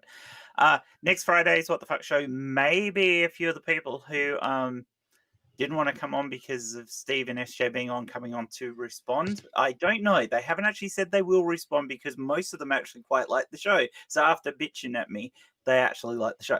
So what? We do a good job? Wow. Only been doing this for 7 years, you know. Exactly.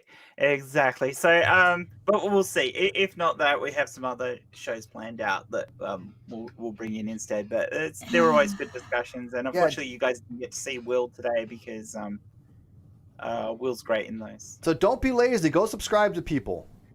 Yeah, go. They won't like my. They won't like my. They won't like my post. So But it'd be nice if a couple of people subscribe.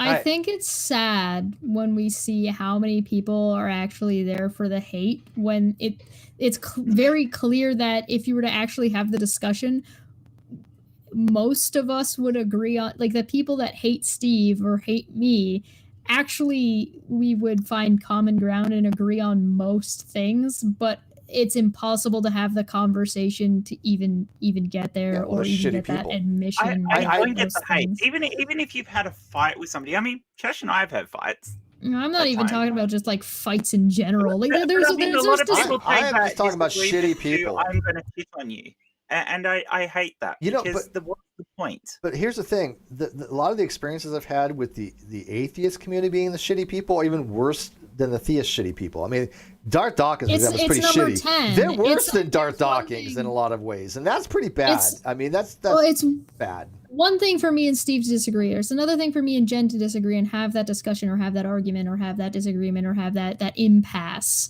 right? Particularly, again, you've got Twitter being a Twitter problem, where and I'm sure there's times where we've both just seen one or the other say something, and we're both like, nah, no, this is not the place or the time. Just nope. And that's fine. That there's a mutual respect there. There's an understanding that people are people, and we might disagree, or we might actually disagree, but I'm having a response, like like the way I'm reading what you're reading might not be what you mean.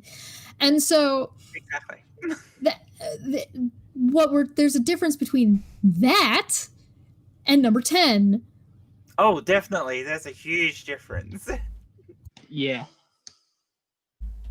Yeah. Wow, we would actually agree if we were able to sit down and have the conversation. And there are times where you're going to decide that, you know what, it's not even worth sitting down and having the conversation about it, because I think we agree anyway, or I think that I'm not reading, and this is not the time or place, or I'm not in the mood to have this discussion. And so you just let it go sometimes, because it's not the end of the world. And in a lot of the cases, especially for a lot of people within the larger community that we dwell in, most of us agree on a vast majority of things. It's only the small little things that are different. And for some people, those small little things are insurmountable, and I don't get that. Right. You're right. Some people will pretend there's a disagreement when there isn't. They'll insist that somebody believes or thinks or does something that they never did. Oh, you mean they strawman Yeah. you and they say that you hold positions you don't have and never did, and you're like, what the hell are you talking about? Oh yeah, I love And that. I they get it all hate the you for time. I'm this. like, what? I've never argued that. What the hell are you talking about? They're so narrowed into, they're so tunnel visioned on disagreeing with somebody that they'll read or view or impose something onto somebody that they never said or don't think, or they said in a poor way, and so it turns into just a straight up fabrication and character assassination instead of being able to be like, okay, let's breathe for a second, think about this, and like, do I actually disagree with this person or not? I guarantee you that most of the people that hate Steve and I they only hate Steve and I. They don't actually disagree with a lot of what we say most of the time. Oh, exactly. Probably not. Yeah. Yeah. I mean, there are some exceptions like Randolph Richardson there who are so many disagrees but people doesn't have in the but he doesn't There's so understand many any of this people in stuff. the community who have raging hate boners for people, and that's all they can concentrate on. It's like I it's don't like their have the head has time or drawn so much patience. blood out of their brain no longer functions properly. The brain is gone but from yeah, one the end to the other. This is the greatest thing about this is the greatest thing about my life, though. I don't think about any of those people. Listen, if it lasts longer than 4 hours, maybe let if it I go. hate somebody and I'm fine with saying I hate somebody, I got no issue with that. I know people out there who should never hate anybody. Fuck you. I don't care. If somebody whatever, says something on Twitter, if somebody says something on Twitter and it makes you mad for longer than 4 hours, you got a problem. Check yourself before you wreck yourself. But see, I don't, Jen, swear to you, I don't think about those fucking people. I mean, 5 minutes if I hear about something and I go, okay, blah blah blah, and they're gone. It's but they the live. same thing, and I'm sure that Sam's the same. Because both of us having to deal with dipsticks in the Why bother? You can't dwell on those community at people. times. Yeah. Oh, It's like, yeah. you live in their fucking head for free because they will go on about you for fucking days. I'm not even kidding. I swear to God, Years. So, I've swear to him. But his I've gone on with my fucking life and I've forgotten Jen, what it was about. I'm not even kidding. There have been people that I could not stand, and I actually forgot like one person's name the other day. I was like, "Who is that fucktard?" And but 5 years ago, of course I knew, but it was just I put them so far out of my brain that I really had to think, what the hell is this person's last name? I couldn't even remember. Because I don't give a shit. I mean, and that's the way you got to be. Especially when you attribute the idea to the person. So there's a difference between somebody holding an opinion and somebody and who that person is. Yeah, I mean, I find that I don't tend to hate people purely and simply because if I try to hate anyone, I'd have to make a rule of it, and then I'd spend far too much effort hating people. So many people hate me, it's unreal, because I'm not only pagan, but non-binary and queer and neurodivergent. But why are those things that are conditions to hate somebody? I don't understand that. That's not. Nor do I, but it happens. There's only one person that I have like an actual dislike over, and I still don't really do anything about it, and it's Mitch McConnell. Fucking Turtle Man. I swear to God, just go away. Turtle Man. About it. And not But like the only thing that like that much. Wait, like, yeah, and the only thing that I'm active about is that he comes up in my brain once in a while because something shows up and I'm just like, fucking Turtle Man. But I get 40 seconds of like seething, but actually that was going to be stuck in my head now forever. Right, as a person, like so few people do I think as a person, fuck you, Turtle Man. Fuck you. I didn't even realize he was like a fucking turtle until you said that. Is he turtly enough for the Turtle Club? Turtle Man. Turtle Man. And then the other thing is, like, I don't wish ill on him. I don't wish that anything bad happens to him. I just want him to go the fuck away. Go away. He is going away. So we don't have to look at that face. All right, guys. He's still not all the way away, though. He's only minority now. He's still not get out of Congress. Go and live in your rich person house in the middle of nowhere and never interact with politics again. Go away. Go away. He'll be a little less public now, so that you don't have to look at that turtle head very often. I appreciate not looking at turtle heads. All right, guys, I'm wrapping this up. I got to go. I got to make a phone call that I'm actually an hour overdue. So it's ran a lot longer than expected. But this was actually fun. Go check out number one, the first part of this on Jen's channel. Again, It was a really great discussion. Steve brought 10 things, thinking they were going to be like quick bang bang. We're going to be able to go through them, and they Which all. is why we didn't get through these yesterday. I think we started covering one of them. Yeah, That was about it. right. I mean, it was a great topic on deification, and again, within it was an hour, and that hour went by like it was 5 minutes. I'm not even fronting. It was nothing. It's This time 2.5 flies. hours has gone past like that too. So. Well, there's always more to talk about. That's why we are I'm not going to be right? streaming for a week, by the way. I got in YouTube trouble for talking about Donald Trump. So Did you? Yeah, How? I'm suspended for. I don't know. YouTube's dumb. Wait, what did you say about Donald Trump that may have got you suspended? I went through his January 6th thing and criticized it point by point by point, and they said that it was like putting out false information and spam and that's what I saw that come up on yours, but how is that putting out false? You can't criticize the president or ex-president now, but not weird. It's the situation where it's like, listen, Donald Trump said a thing that was false, and because he said a thing that's false, and because you played it, even though you're talking about how false it is, it counts as pushing false information.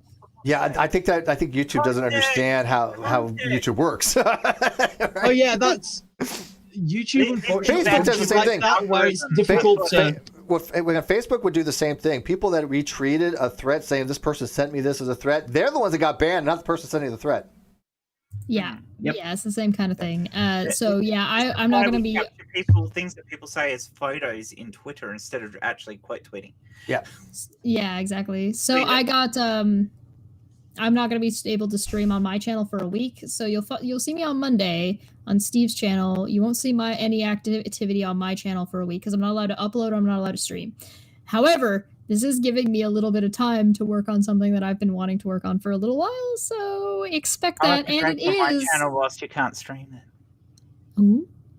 All right, guys, wrapping it up. And I'll give you a hint as to what it is before I go. And it's related to non sequitur, and that's the only thing you get. All right, thank you guys. I'll leave you with this.